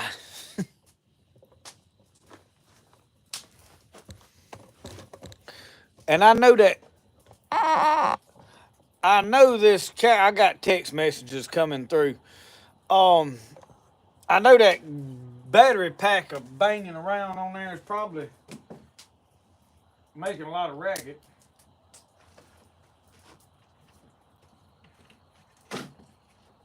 Well, sir, I have tore that. What in the world? All right. All right. Can y'all see? Let me get y'all turned where y'all can look see down in there. I bet this is a mistake right here. Oh, y'all look in there. Look in there. Y'all seeing that? Oh, I bet that's done. I bet it is.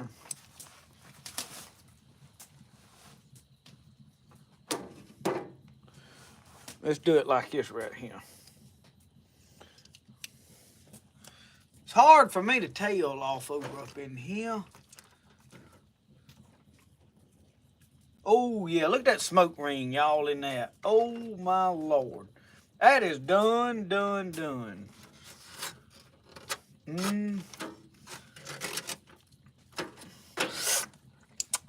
Woo, hot. And I knew it was going to be hot. Where's them grabbers? Let me get old Grabby Grabberson right here. I want y'all to see that smoke ring. Well, I dropped that right there on that grill thing. Look at him. My pretty piece of meat now got trash on it now. I'll have to wash that. But anyway, I'm still going to show you. Look at that smoke ring in it. You can't see with this light like it is. I'm going to have to leave that laying out here. Can you eat that now? Don't worry about it. I got more than I can eat right up here. I think it was a 5-second rule though anyway, ain't it? The fact that I left it laying there.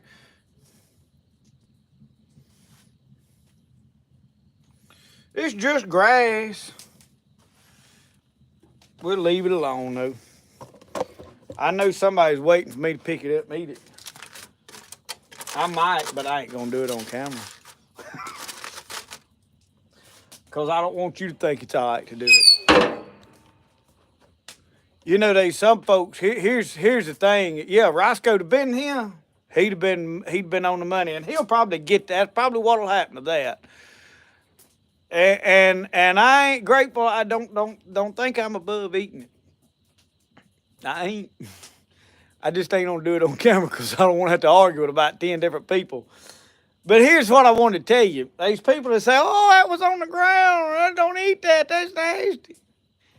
And then they'd turn around and film them eating bugs out of a log somewhere saying, this is survival skills. Y'all know I'm telling the truth. Same ones fussing about what they'll get on and watch a History Channel and they'll watch old Bear Grylls. Let me get this set back up. Anyway, they'll watch old Bear Grylls and old Les Shroud go to digging around in a rotten log and eating grub worms and whatnot.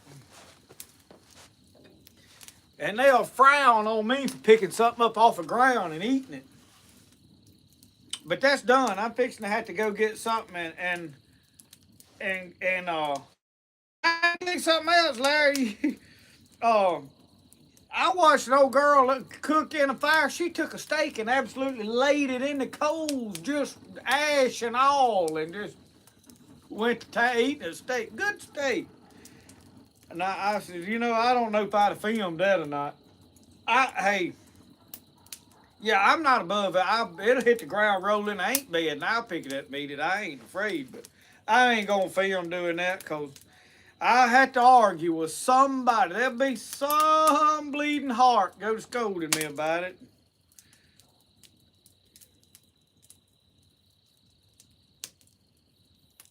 Roscoe would have been proud to get it. Put a Band-Aid on it. Yeah. Well, Lady Hammer, thank you. I'll be honest with you. I'm a mite proud of it, and the reason I'm proud of it is because I built every bit of it from scratch, and I built it like I wanted it built. Peeling these logs was the hardest thing, and that was a lot of work, but it was a lot of reward to it too. It's the look, and they ain't everybody got one just like it. That's what I like the most. Yeah, there's some other ones nicer, similar, but I don't know nobody right here around me that's built anything like this. So that's what I like about it. It's original. It is a genuine, pure idea that I dreamed up and said, hey, that's what I want, and I went at it. Philip, yeah, man, we got the water pump in there this week in that motor, and then I had to pull yesterday. I did that short. I had to pull all 3 carburetors off because I know y'all know when that last video that I did when the water pump wasn't working right, it wouldn't run right, but I couldn't run it long enough to identify exactly what was wrong because the water pump wasn't working, and so I had to get the water pump in it and then run it, and y'all, that the gas that was in that boat had been in there for I know 3-4 years. I filled it up and I have yet to burn. I'd burn about a half a tank of gas in it in 3 years. So I went and poured a bottle of seafoam in there and then topped it off with gas, and then I poured another half a bottle of seafoam in there with it and the oil, and which I put the oil in before I put all the gas. But I took the other half a bottle of seafoam and I poured it full of gas, so it was a 50-50 mix. And I stuck the hose with a bubble in it and sucked most of it into the carburetor, and it wouldn't loosen it up. So I pulled the carburetors off, and y'all, they was green junk, black, just caked to them jets. They was one of the jets that literally you couldn't even, it didn't even have a hole at all through it. So we got that all done and got it running yesterday. That motor is running like a top. And then this afternoon, I had to take the little outboard on my John boat, the one that's been propped up against the front of the shed, and get it back running. The water pump thing wasn't peeing on it. I had to get that cleaned out. And then the spring in the top up there ain't working just right. So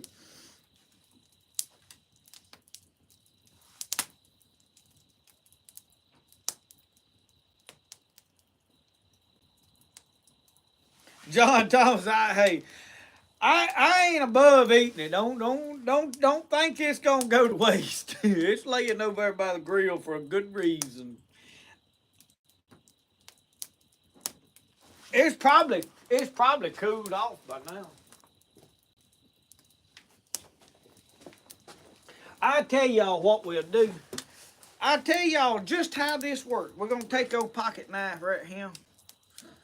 The one we scaled them fish with. No, this one ain't. This one ain't even clean no fish. It's got pocket lint all in it. We'll scrape the dirt off of it good right there. And probably the seasoning too. Let's say a blessing right quick. Lord, thank you for the woods and the creek. Thank you for the food we eat. Thank you for the fish that swim. Thank you, Lord, for all of them. Thank you for the plants that grow. Thank you for the white-tailed doe. Lord, thank you for everything. In Jesus' name we pray you bless this food. Amen. Oh, y'all. Let me lay that on that stump right there. That'll help y'all's feelings too. All right. I was afraid, y'all, somebody was going to jump all on me.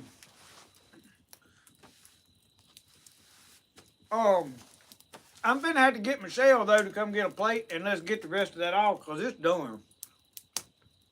I'm sure she's ready to eat. Yeah. Cook approves.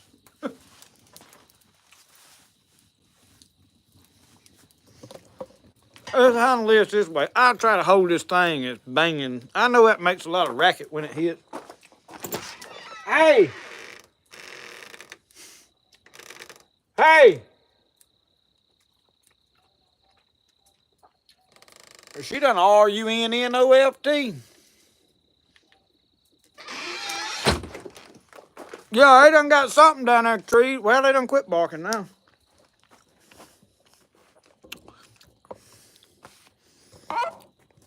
Y'all, is that dirt? I don't know why there's a band across the top of the screen on my end. I'm gonna have to get this off with something. Let me go get something to put it on. I was gonna holler her to bring it, but I don't know if she done RUNNOFT.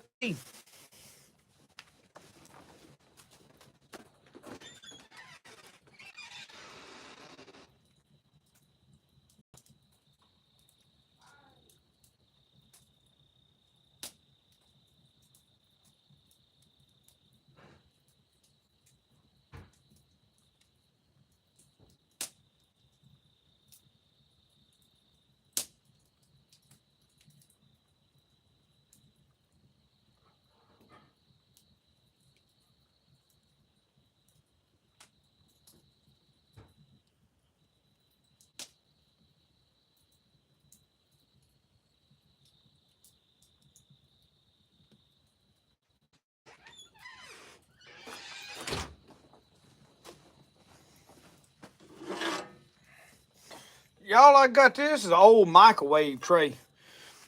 And I got it at a thrift store. Somebody done broke the thing.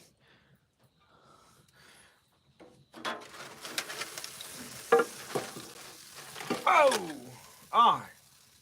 I got it. I tore a hole in it, and all the juices is running out on it.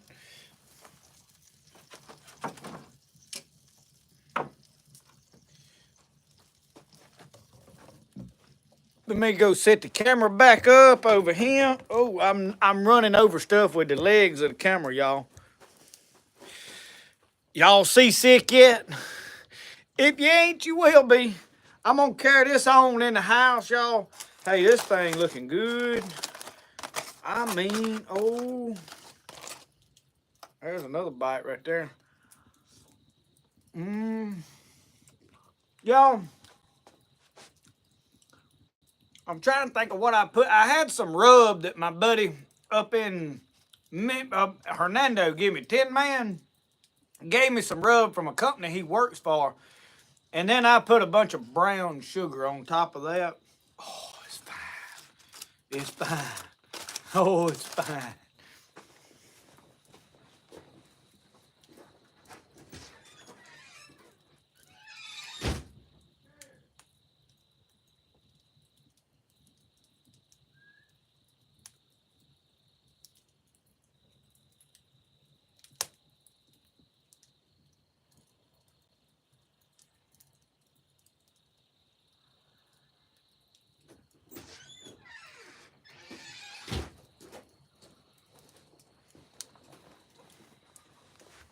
While I was in there, I grabbed me one of them kebabs, done got cold.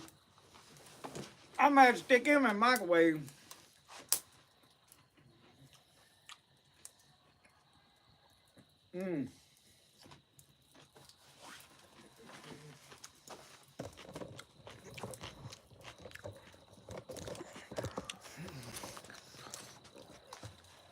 I can't see y'all good from when you're way over yonder. Oh, here comes little man. That's where they was going to. Hey, buddy.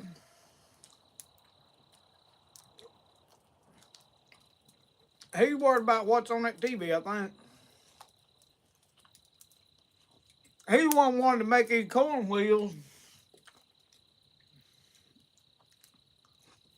So I don't know, he ain't coming out here. What did I miss? Oh, Larry left. Good night, Larry.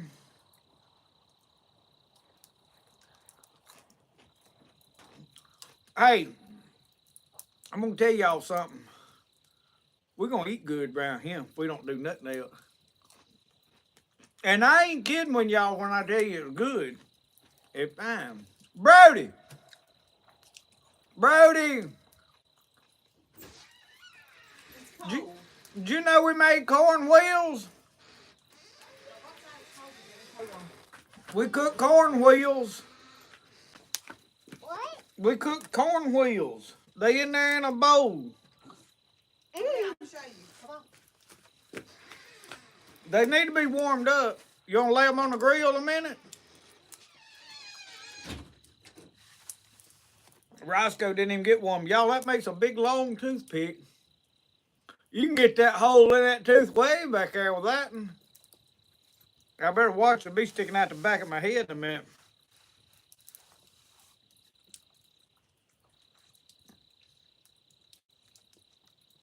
Do I look like a fat head on the big screen?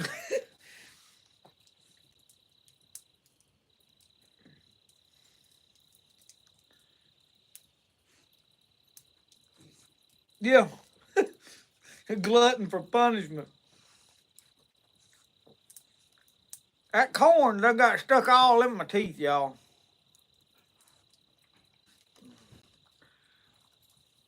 You gonna watch a grill for me, Aldrin?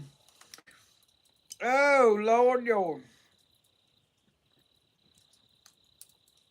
Hey, that deer sausage was pretty good. That's probably some of the better that I have had.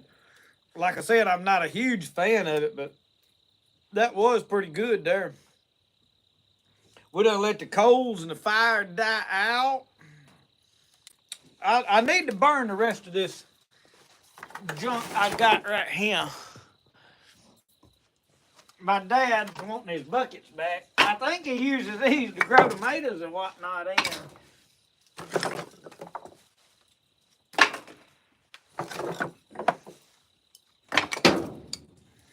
I need to, there's a, look, there's that burned pine knot in there. I ain't gonna just throw it in there and burn it up.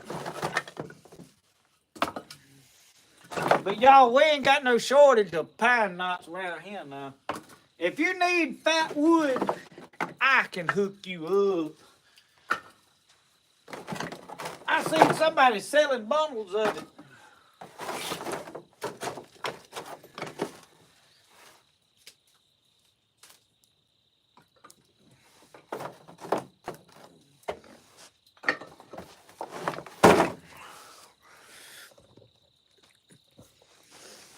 Yep.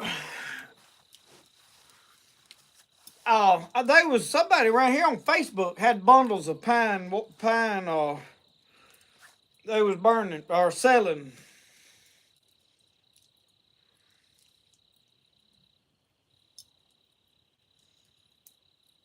Yeah, David, y'all load up, come on. I promise you, we'll eat good.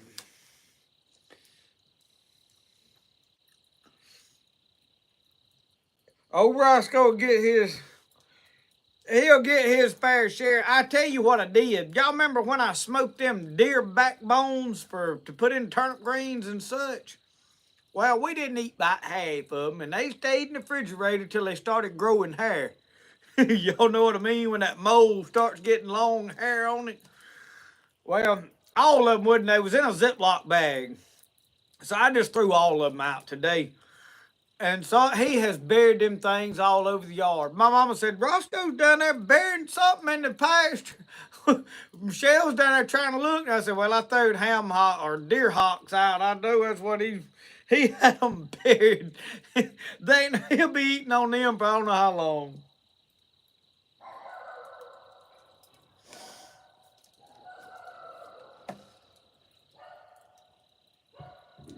Well, Uncle Sasquatch, thank you for joining us tonight. Good night. We'll see you.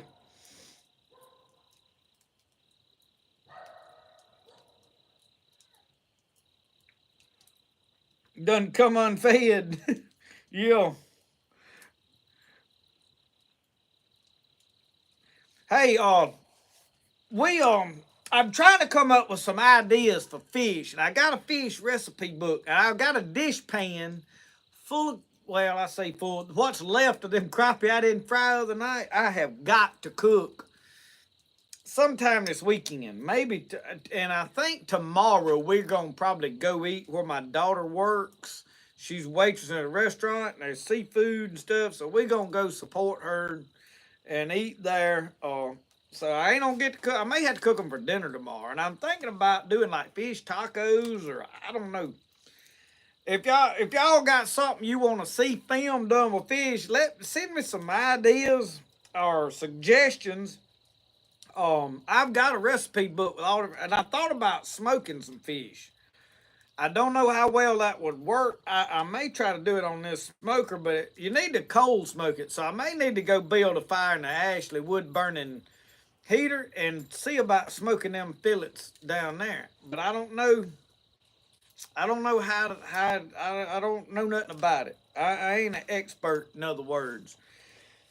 Mr. Darnell, we are in Neshoba County, which is east central. We're above Meridian, basically, out of Philadelphia, but we way out in the county. What is Savachi? I don't know. Tommy said, be real generous on his end. Tommy, you gonna reimburse me on that tip? Baked fish with lemon pepper. I do like baked fish, and I love me some lemon pepper and lemon juice. I take that lemon and squeeze it out on the top of them. Oh man, make a puppy pull a freight train.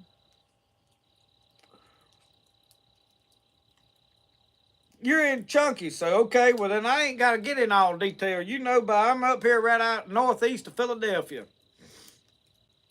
Yep. Chupacabra rub on them over some oak was amazing.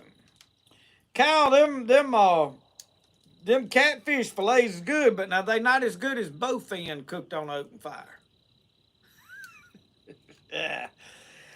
We'll get you down there in the swamp this year before it's over with, and we're gonna set up a campsite down there, and you come down there, and we're gonna catch a fish, cook him right there on the creek bank. Hopefully, one of them chanterelle mushrooms is doing their thing. I'll show you where they hid at down there.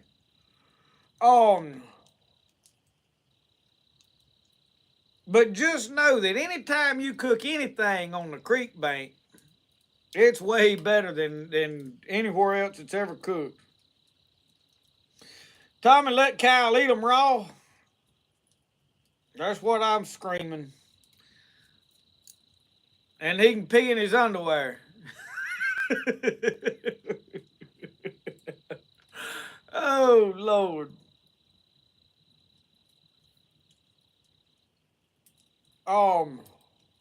I don't believe my wood's gonna do nothing but smoke over here. I left my light on over here. I gotta cut this light off. Oh, my battery be dead on it.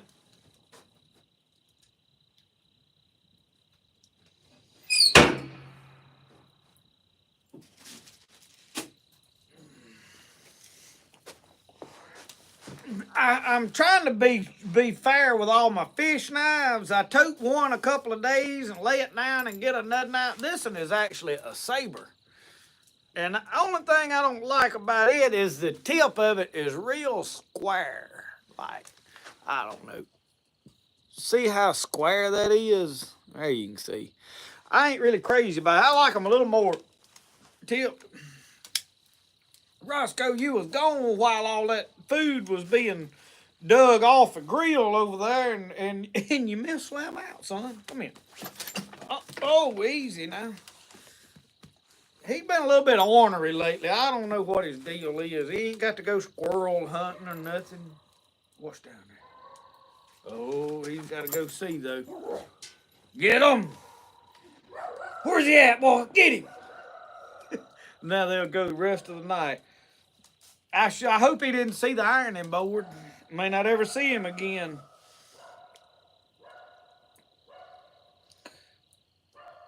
Savage's raw fish cooked by the acid and lemon juice, I believe. I'll have to look that up. That sounds interesting. I watch a boy over in Australia. It's and I don't watch a lot of it. I get on a kick every now and then. I watch it, but it's Rocket Kit. And he goes out in the ocean in a boat, and go to these little islands over there and camp out. And he catches fish and cooks it while he's out there on the island. Does a good job on his cooking. But I have seen him catch some of them fish in the ocean and just fillet them up right there on the side of the boat and just eat them raw. And I thought, man, is there any fish around here we can do that? I'm worried about they got parasites and whatnot in there. Here comes my buddy. Do you need to put you a long sleeve on? What are you tiptoeing around for? Did you eat one of them corn wheels? Huh? You didn't eat a corn wheel? What'd you eat? Chips. Well, don't back up in that fire. Where you going? Cold out here? He's barefooted as a duck. Short sleeve shirt. Y'all, we went to church Sunday. It was Easter. So Michelle bought him this, what them women call a cute little outfit. And it had a pair of short sleeve breeches with it. She put them things on Brody, and he looked down at them. He said, "Where's the rest of my pants?" I said, "I'm with you, buddy. I ain't no fan of short sleeve breeches." Oh, Lord. I'm liable to get off in a briar patch somewhere. Imperial. I've got a saber. I have, Tommy, I I've got one from Frost Cutlery that came in the mail. I got on eBay. I won it this past, well, a week or so ago. I won it. It came day before yesterday, or it came yesterday. And it's got Ocoee River on it. It's by Frost Cutlery. It's a good one. And then there's another one that I won that had the medallion missing. I don't know who made it. And it's some NATF, or I don't know, something like that. Ken, we gonna get over there. His Nana has got a pond that has got some brim like this in it. And we're gonna hit that. But I'm gonna take him this year down there in the swamp. And we're gonna be in that John boat, and we're gonna get back in there, and we're gonna take Papa Jay with us, and we're gonna get in that river in that John boat with that little rod and reel, and we're gonna catch some of them red bellies. It's red-breasted sunfish. They get about yay big, and you talk about fine eating. You just fry them whole. Eat them bones and all if you fry them hard enough. Now, I don't eat them bones and all, but I had a neighbor, that's what he said. He said, they said, you keeping them little old fish? They said he said he held up his stringer, said it looked like he had a string of butterflies. And he said, them snackers. He said, you just fry them head and all and eat bones and all. Lawson done went to sleep on y'all. Ken, I hadn't messed with it much. I tied a zip tie off the box to it and was letting him play with it a little bit because it would kind of throw it, but I ain't had nothing heavy enough. I think it's a good rod. Ugly Stick makes a good pole. I've always been a fan of Ugly Sticks. And then the little Zebco reel that was on it, we pulled off and we put the Zebco 33 trigger on there. That other Zebco, we'll wind up putting that on another pole for him. But now he was figuring out that Zebco 33 the other day, bass fishing. I don't know what line is on that reel as it come. It's fairly small, which is good for panfish. I may wind up putting the rest of some of my high vis on there. I don't know. We'll just try it out and see. But yeah, we're going to get down there and do some fishing.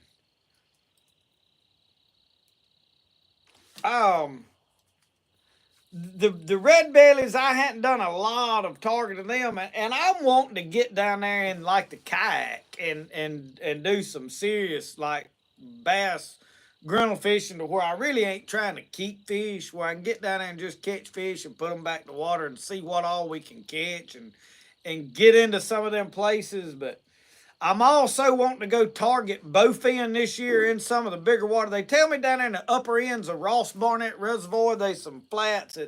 They say he's got some big bowfin, grinnell we call them. And I'm going to go down there and target them. I want to see how big a one I can catch. I was going to do it last year, and I tried a couple times. I didn't have no great success. I struggled last year to catch them. So hopefully this year I can make all of that happen.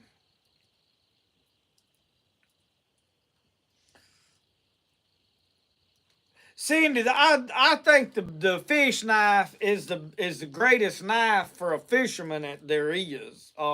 I love a trapper. I have always loved trappers. I've got several trapper knives, but as I've gotten into these fish now, I'm gonna wind up with so many of them. Every time I see one, I think I need it. And I've got a queen with the wood handle. I need to go get me another queen with a yellow handle just to have a backup one. But I don't need no more knives. I've got the little case knife that Miss Mary sent me. I've been toting it. It's a little shorter and it's more pocket friendly. But I had it out opening something the other night and I left it. It's laying there by my chair. Yes, Kyle, I am definitely going to target some gar. I'm desperately wanting to do a gar catch and cook. I have never really eat gar. I want to make gar balls. I'm going to do them a lot like my hush puppies I made the other night. I'm just gonna grind up a bunch of gar meat, put it in there. But now I want to do some bacon wrapped gar fillets on the grill. I think that'd be out of the box. Nobody's tried that. I can't see why it wouldn't be good. I think if you wrap anything with bacon, it's fit to eat when you get through. So, I am considering if I can figure out how to pull it off here.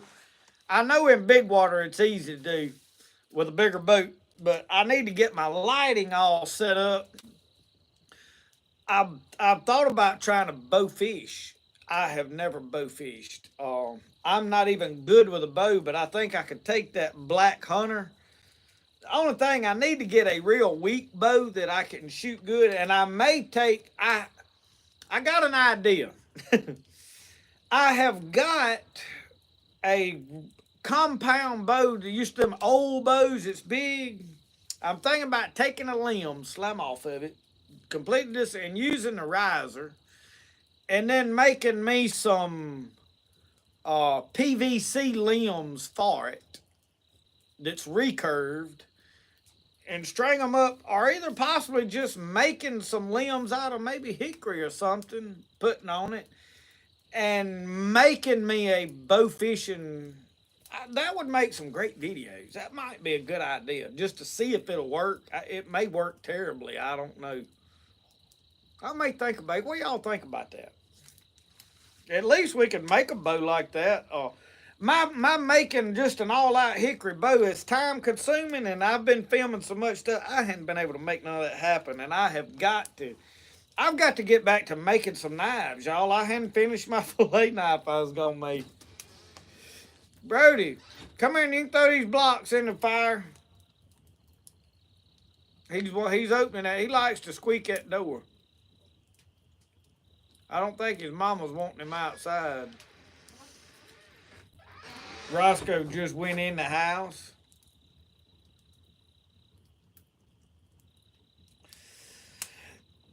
Michigan Prepper, we have frog gigged. I know I have made about 3 different frog gigging videos in the last 2 years. I took Jerry Hunt with me the first time, and then last year I took the canoe one trip by myself and did okay. And then me and Brody and Dad went in a John boat and did. My dad can grab them. Pow! Oh, his hands is like a steel trap. Just wham! He grab old frog. He ain't going nowhere. And we made some good videos, so we are definitely fixing to go do some frog grabbing like at any time in the next few weeks. I don't hear them hollering right now. I think it's a little cool at night. But yeah.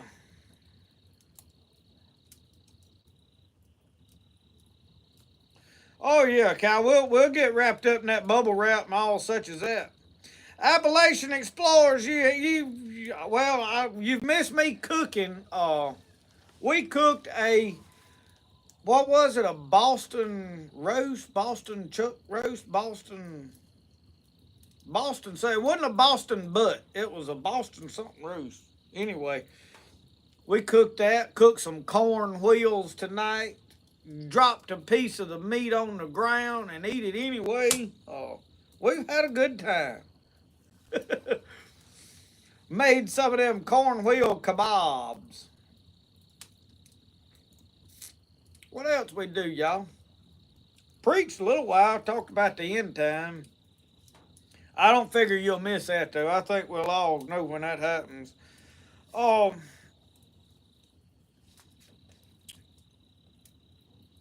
But my problem is making videos. I have so much stuff I want to do that I get so wore out thinking about it.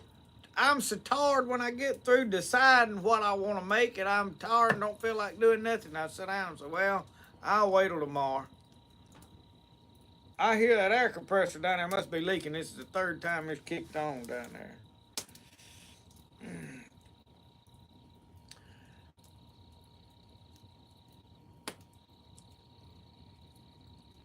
Bacon. I ain't never heard of chupacabra rub. Where'd you find this at, Kyle? I lean for the most part towards picking and grilling stuff. for my buddy Scotty Chun, and I didn't have. I am fresh out. I have got to go get some. I am out of all my picking and grilling stuff. I went to rummaging around in the refrigerator and could not find any. But he has been. Some of y'all been buying some online from him. He'll ship it anywhere. So if you want picking and grilling, you can find it. I'm finna throw some more of these blocks out of this tub in the fire. It's just fun. I need to burn all these up for my dad and get him his bucket. Well, you see that?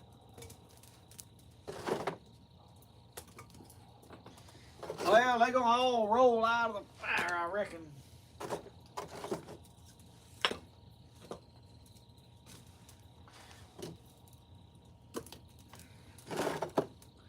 One thing, y'all, in here, I don't know if y'all noticed it, I put a rack in there that the fire is up on. And it's what my original gas logs in the house was on.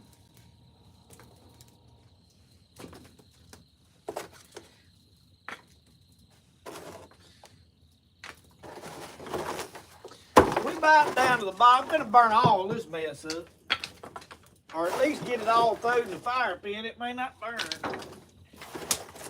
But I'm gonna have a bucket empty. That was a goal. Now, good deal.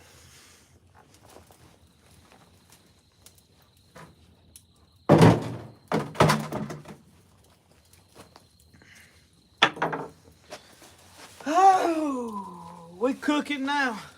Hey, I'm over here, y'all. Y'all done got mesmerized with that fire. They done lost track of me over here. Yeah, Tommy. Hey, Tommy.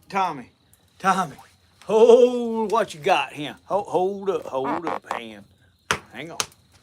Hey, look at him. T-handle on it. Hook on there. Hey, I can reach way back up in there and drag that junk around if I'm so a mind. Whoa, now I done hooked the whole fire. Yeah, buddy. Whoa, that's something popping in there. Brody done threw firecrackers in there, I reckon. I'm gonna tell you, that thing will scald all the hair off your arm. I thought it done singed it.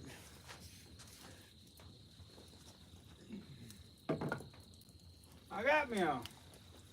I hang that on the back of that stick over there. So anyway, I'll let y'all look at the fireplace. That is a hobo fireplace.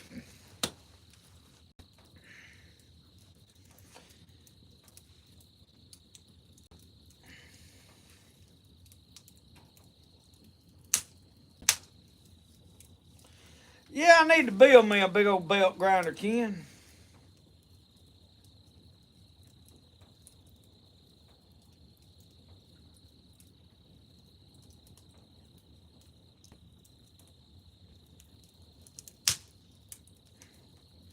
$31 by sunrise. Woo. It's still cold there, Philip.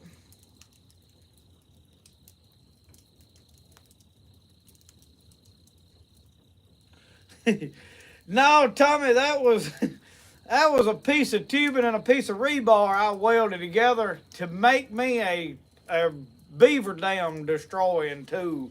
I was quick, fast, and needing to go. I got sawdust all in my sock, and I got the itch in me there, y'all. I was needing to tear out a beaver dam, and I run to the welding shop and made me a tool right quick before I went so I could tear up a beaver dam. And after I got through doing that, it turned into a log grabbing tool.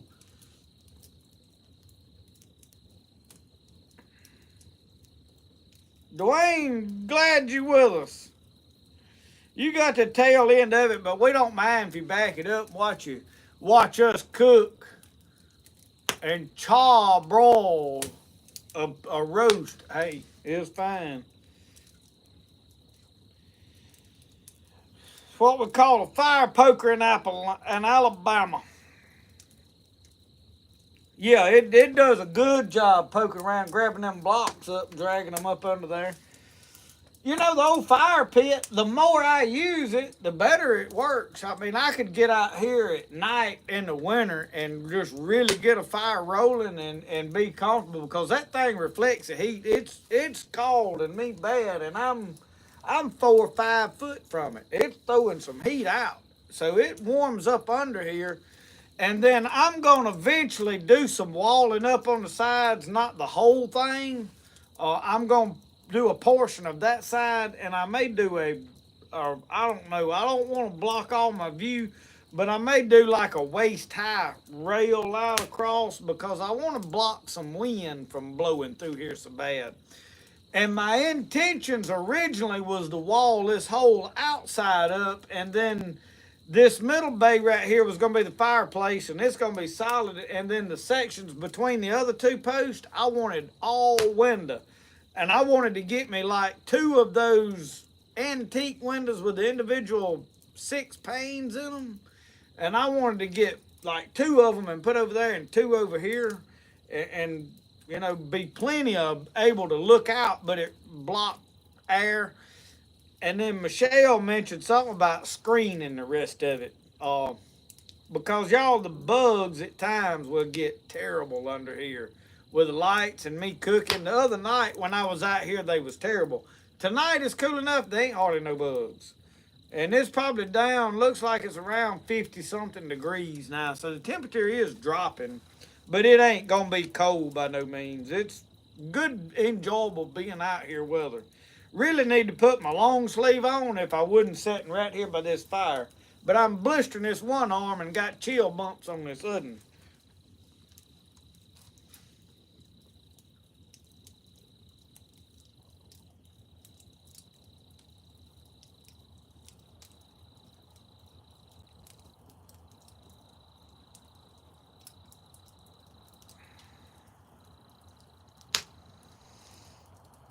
You gonna wind up sitting right there and rocking him all night long.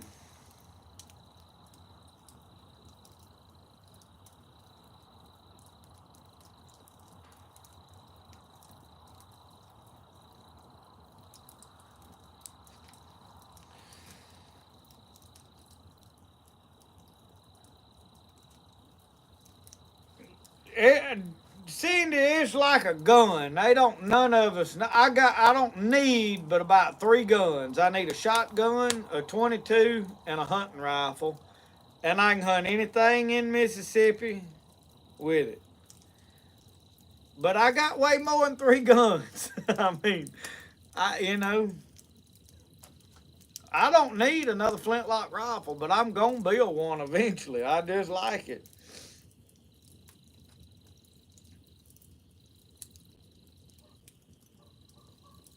Shell's got me tuned in there. She's got me on the big screen in there, I reckon. Oh, Lord, ain't no telling.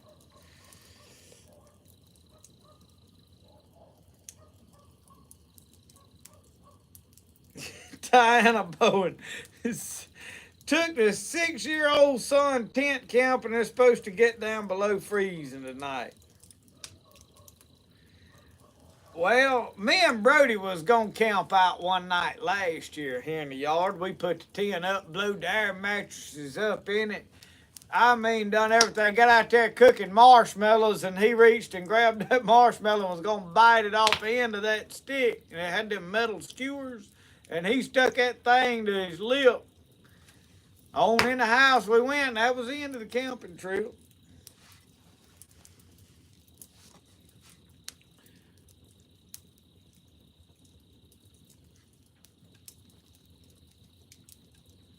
A knife and a gun, Miss Cindy. It's. I mean, I'll tell you what my curse is, and that's looking on eBay at them. I get to looking on eBay, and I get to thinking, boy, you know, he ain't want but $12 for it. You know, somebody probably don't even appreciate it will wind up buying it. I might ought to rescue it. You know, give it a good home, put it in with where I have a lot of good friends. That's kind of what happens. And then I hit purchase. And then I'm sitting there thinking, boy, I didn't need to spend that money. Because time they ship it and all the taxes, you done got $20 in it. But hey, $20 for a good fish pocket knife really ain't bad. It ain't.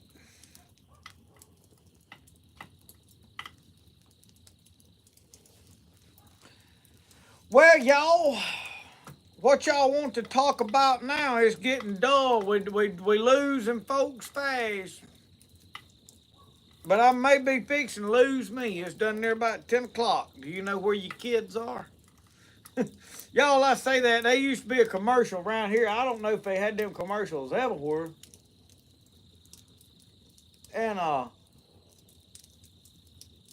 it'd say it's 10 o'clock. I'm looking at these cars stopped in the road down there. I don't know what's going on. But anyway, it'd say it's 10 o'clock. Do you know where your kids are? I guess it was a reminder to go collect them from somewhere. So I don't know.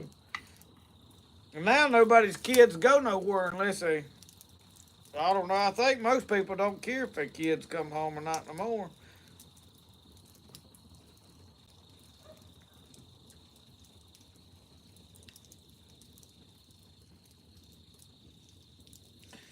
Dwayne, we're struggling with them ABCs. But now he knows from like O, P, Q, R, S, T, U, V, W, X, Y, and Z. He knows all of them. And he knows if you help him figure out where A is, I don't know why he struggles with A, but he gets B, C, D, and E, I think. Somewhere along EF he gets lost. And you gotta help him through all of them. But we gonna get there. We gonna get there. Michelle come in here and or I say in here, the other night she said, well, you think something's wrong with him? I said, no, not a thing. I said, he can learn what he wants. I said, because he can tell you the name of every one of them dinosaurs he likes. He knows what pterodactyls and pterodactyls and what rexes. I don't know what all they are. He knows more sauruses than I can shake a stick at. I said, ain't nothing wrong with him except that he ain't interested in them ABCs. Oh, Lord. It was 82 degrees here before those storms in the front came through, winds, and now daytime. It's done that here.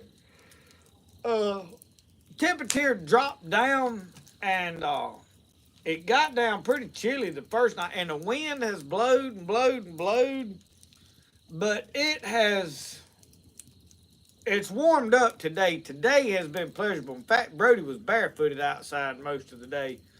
I had shoes on because I had went down there and piddled around the garden, and I worked in the shop all day making pottery.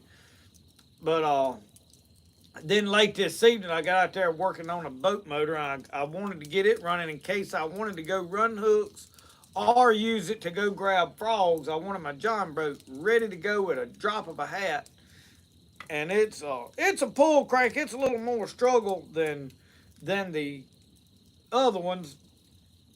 I'm hoping William Long gets my 15 horse Johnson going and gets the electric start and all working on it where I can hook it to the battery and just boom, boom, boom, boom, boom, boom, boom, boom, boom, boom, boom, boom, boom, boom, boom, boom, boom, boom, boom. That's what I like.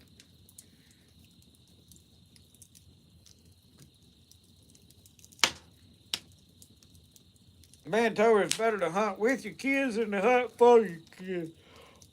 I agree with that. It's like the old saying on a horse, it's better to count ribs than to count tracks.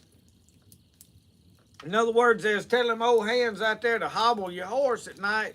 That way you didn't wake up the next morning, he wandered off somewhere and you got to track him down. They like to leave him loose and let him graze all night. He's now hobble that horse where you know where he's at.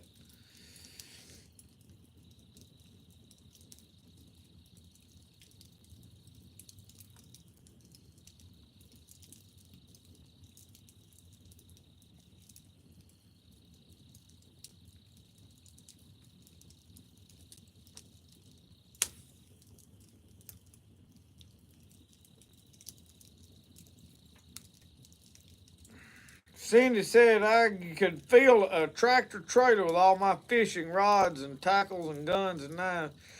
Cindy, I'm gonna tell you now, this fish bait's getting to be a problem. I want more fish bait, but I've already got so much that when I get ready to go fishing, I don't know what to take and what to leave at home, and then I wind up with too much. And somebody told me the other day in that video, said you had too much stuff in the boat. But I have made 3 trips this year where I carried just my crappie stuff and 2 or 3 poles, and that was it. And I couldn't adjust. I didn't have my live bait tank. I didn't have minnows, and I didn't have backup stuff to fish for other things. And I didn't catch but a handful of fish. So at least this time was able to catch a good many fish because I had enough gear. I was able to adjust. And when I go to the woods, I want to be, if this don't work out for me, I want to be flexible and just drift over and do something else. And I try to stay like that. So Tommy said, Miss, anywhere exactly do you live and do you keep your doors locked all the time? You think you might need some fishing, hunting gear? Lord. Yeah, Philip, you got a point there. Let Brody pick it out. Mr. Darnell, what church do you what church do you to? What do I go to? We go to a Pentecostal church. It's an apostolic Pentecostal church. Had it here, then the TV went off. Oh, Lord.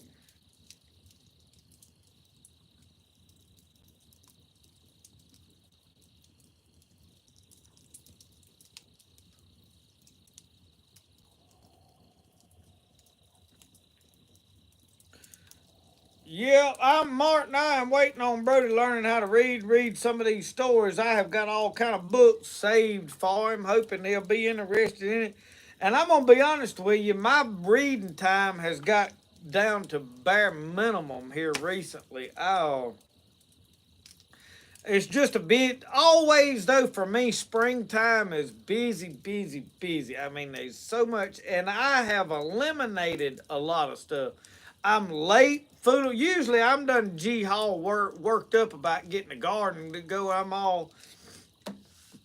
And I've held off on gardening this year on purpose to not get overwhelmed with it. I have not tried to load the incubator or the brooder coop and food with eggs. I've got one baby chick down there, and I was gonna let them black ones raise themselves, but I may have to pick them up and put them in the incubator. I don't know, but I'm really more interested in getting rid of chickens than I am raising at this point. I've got enough chickens, and it's a hassle. I can't go camping or go off and do any adventure videos because somebody's got to be here to see after chickens. And that is a damper. Other than that, I love my chickens. I love having chickens. I love raising chickens. I love to watch that incubator every day and see new life. But if I load the incubator for 40 days for 21 days, I got to be here every day to hand roll them. I don't know why I said 40, but 21 days, and you got to hand roll them every day. Now, I've got a turner I could put in there, but I don't know. I struggle to want to raise more chickens right now, and I have held off all of that stuff, and I still can't get everything done. I swear, y'all, time has gotten shorter the days are shorter. I mean, time is going by faster. Just seems that way.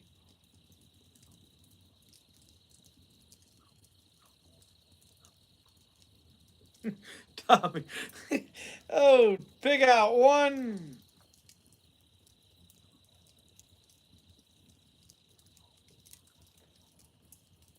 Dwayne, I hope you enjoy them coffee cups. We are trying to get them. I need to get some face mugs made, and I've got a couple of orders. Y'all, I really got behind on my pottery because I've been fishing too much, and so I made 2 fat bottom mugs yesterday, and I didn't make any mugs today. I got the yawning. I wonder if it's making y'all yawn. I bet it's I bet every one of y'all yawned when I done that. Um, but I need to make some face mugs, and I've got about 2 or 3 knives down there that I've started that I'm. A couple of them I have got to make for some people that I promised a knife to that I'm gonna just give to them. Some people that have been good to me that have sent me things. I just wanted to send them a knife. They wanted one, but I need to make some to sell because it would be a good way to raise money for my cookers I want. This fish fryer that you see me frying fish in belongs to my brother. I don't own one of them. They're about $300, maybe even more than that now. But I'm going to buy me one because they're well worth their money if you fry as much fish as we fry here. And you can take the baskets out and drop like a blooming onion down in there. I really want to get me one that I can interchange out 2 baskets for 1 big basket so I can do like blooming onions and stuff. But I can do them in the cast iron. Ain't no big deal. I got a cast iron pot that I have cooked fish in for years. And I want me another cooker like that, and I want to give my brother his back for the summer where he can use it because it's his. And then I want it's like a camp shelf. It's the 2 burner up top, but then it has the drop down burner for boiling crawfish, crabs, such as that down low. So I know where they sold them, but they had one in there that I spotted and be like, hey, that's what I want, one of them. And they sold it, and I ain't seen another one like it since. I figure I can tell them, hey, this is what I want, and they can order me one. So I need to do some knives, sell some knives and stuff, and raise the money to buy all that stuff that I want to put out here because it's going to greatly benefit my videos. But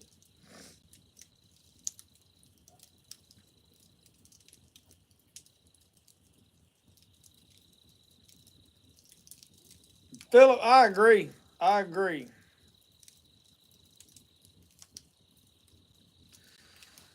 Philip, talking about the lawnmower blade knife. That one right there is a lawnmower blade. That is a sharp knife. And I had several people try to buy this knife from me right when I first made it.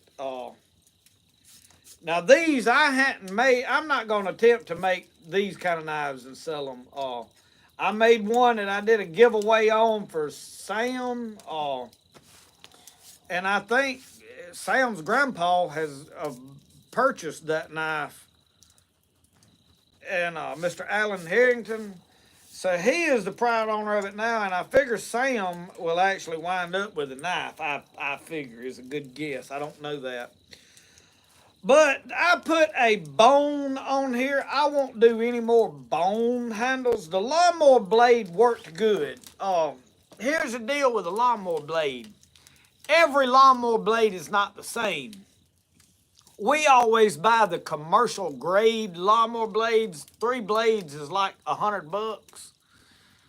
And this time, the ones I put on my lawnmower last year are the thicker. I think they're over an 1/8 of an inch thick. Because this one is like I think an 1/8 of an inch thick. It's hard to tell. The ones I got down there are thicker than this. And I said, he's like, well, why you're not doing commercial work? Why you want one that thick? I said, for 2 reasons. I said, when I see a bunch of pine cones and ain't beds, I said, I run over them and back over them to make sure I level them out good, And if there's a limb blowed down in front of me, I run over it and mulch it up. I need them thick blades. And the next thing I said, I'll forge knives out of them when I get through. So it's better steel. What I done, take your lawnmower blade and cut the tip end of it off and heat it up till the magnet won't stick to it and dip it in water. And then take you a hammer and hit it, and if it busts real and breaks half in two, then you got good steel. And then what you want to do is when you forge your knife out, dip it in oil and quench it in oil. It won't get as hard as the water. And then I go put them in the oven at 400 degrees for about 2 hours and draw them back down. And that may not be perfect because, you know, if you're getting real methodical with it, you drop up and down a few degrees and all what that, you know, there's a lot of variation, but it'll still be a good knife. That's a poor man way to do it.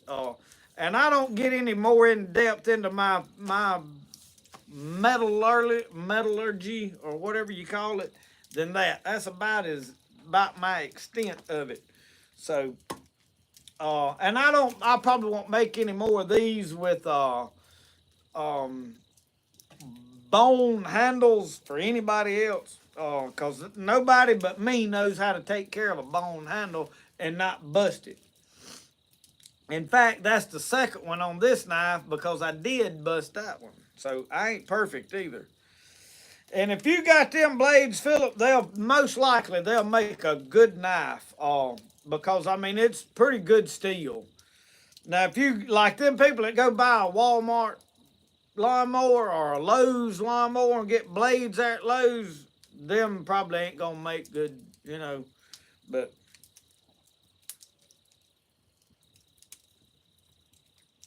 down Sam is doing better. He's at home. They took him to the deer camp. He ain't 100% yet. He's got a lot of therapy to go through and a lot of adjusting to do. But the boy is gonna be all right. And that's a miracle within itself. So yeah, Sam's pretty much at home doing good, and I have yet to go see him. I need to go see him. I really hadn't crossed my mind. If you want to know the God's honest truth, I've thought about him, but I hadn't thought about, hey, I need to go see him. But one thing, they've had a lot of company. They've got 10,000 people that's checking on them and wanting to know about them, and I hate to go barging them people. They wore to a frazzle from everything they've been through, and they probably need some peace and quiet. And that's kind of the way I view things. And I don't just go prodding in because I'm nosy and want to say, hey, how are you, you know? And I don't like to think, well, I'm somebody, they would appreciate me coming to see them. I'm, in my mind, I'm still just old country boy sitting over here, ain't, minding my own business. But anyway, he's doing good. He's doing good. Logan, what's up with you, bud? You're in a lot of pain. What happened? Lake Hartwell.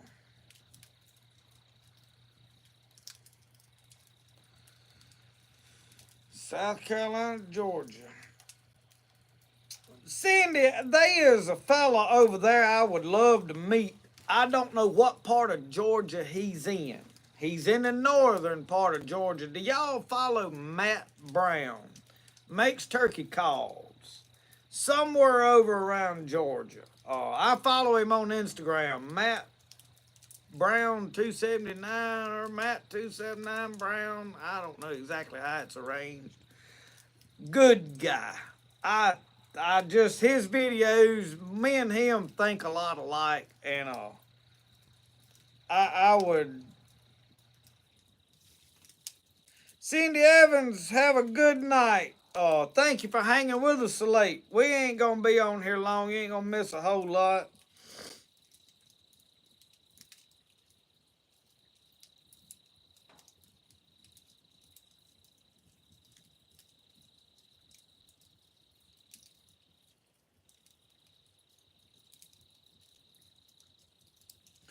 Logan, you probably got a sciatic nerve, it sounds like, because mine got to acting up the other day.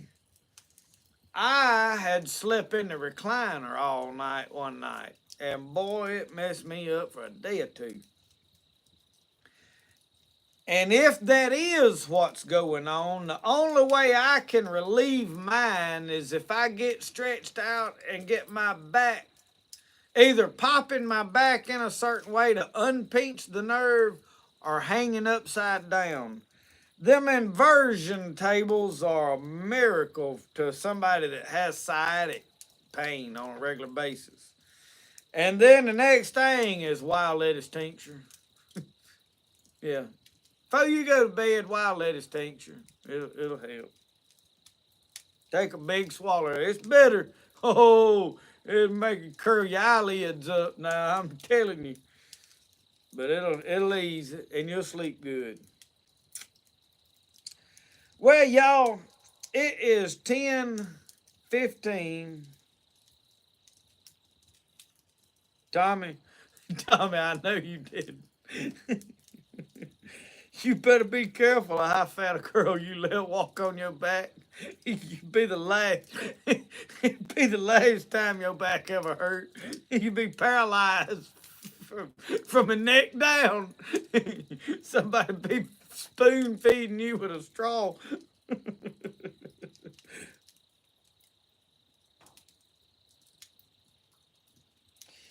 Yeah, that psychotic nerve does hurt bad. I think that's the one Tommy's got hurting. His psychotic nerve.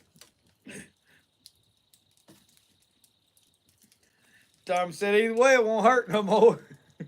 Lord be called him home. Mine ain't that bad. I mean, it hurt. I think it's bad when it's hurting, but it's not that bad. I know some people that really have chronic pain. Good night, Dwayne. Good night. Philip, I'll do that. I appreciate y'all watching, and she does too. We are trying to grow her channel, and I'm fixing to get off here too. Jimmy, good night, my friend. We fixing to shut all of this down because it is 10:16. It is well past time for all of us to be getting to bed. Some of us got to work sometime or another. I get to work when I want to, so it don't fret me none. But I'm ready to go shower up and get to bed. I ain't gonna lie to y'all. I have had a good night, y'all. I appreciate y'all watching me. I still got to go in there and eat the rest of that meat I have got put in there. So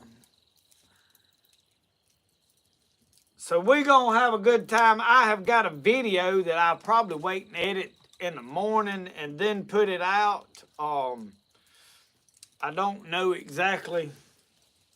I may edit it tonight. I just sit and talked for a little while about some things on my mind. I think it'll fit in good. And then tomorrow I'll get to film just in time. So don't know what direction that's going to take just yet.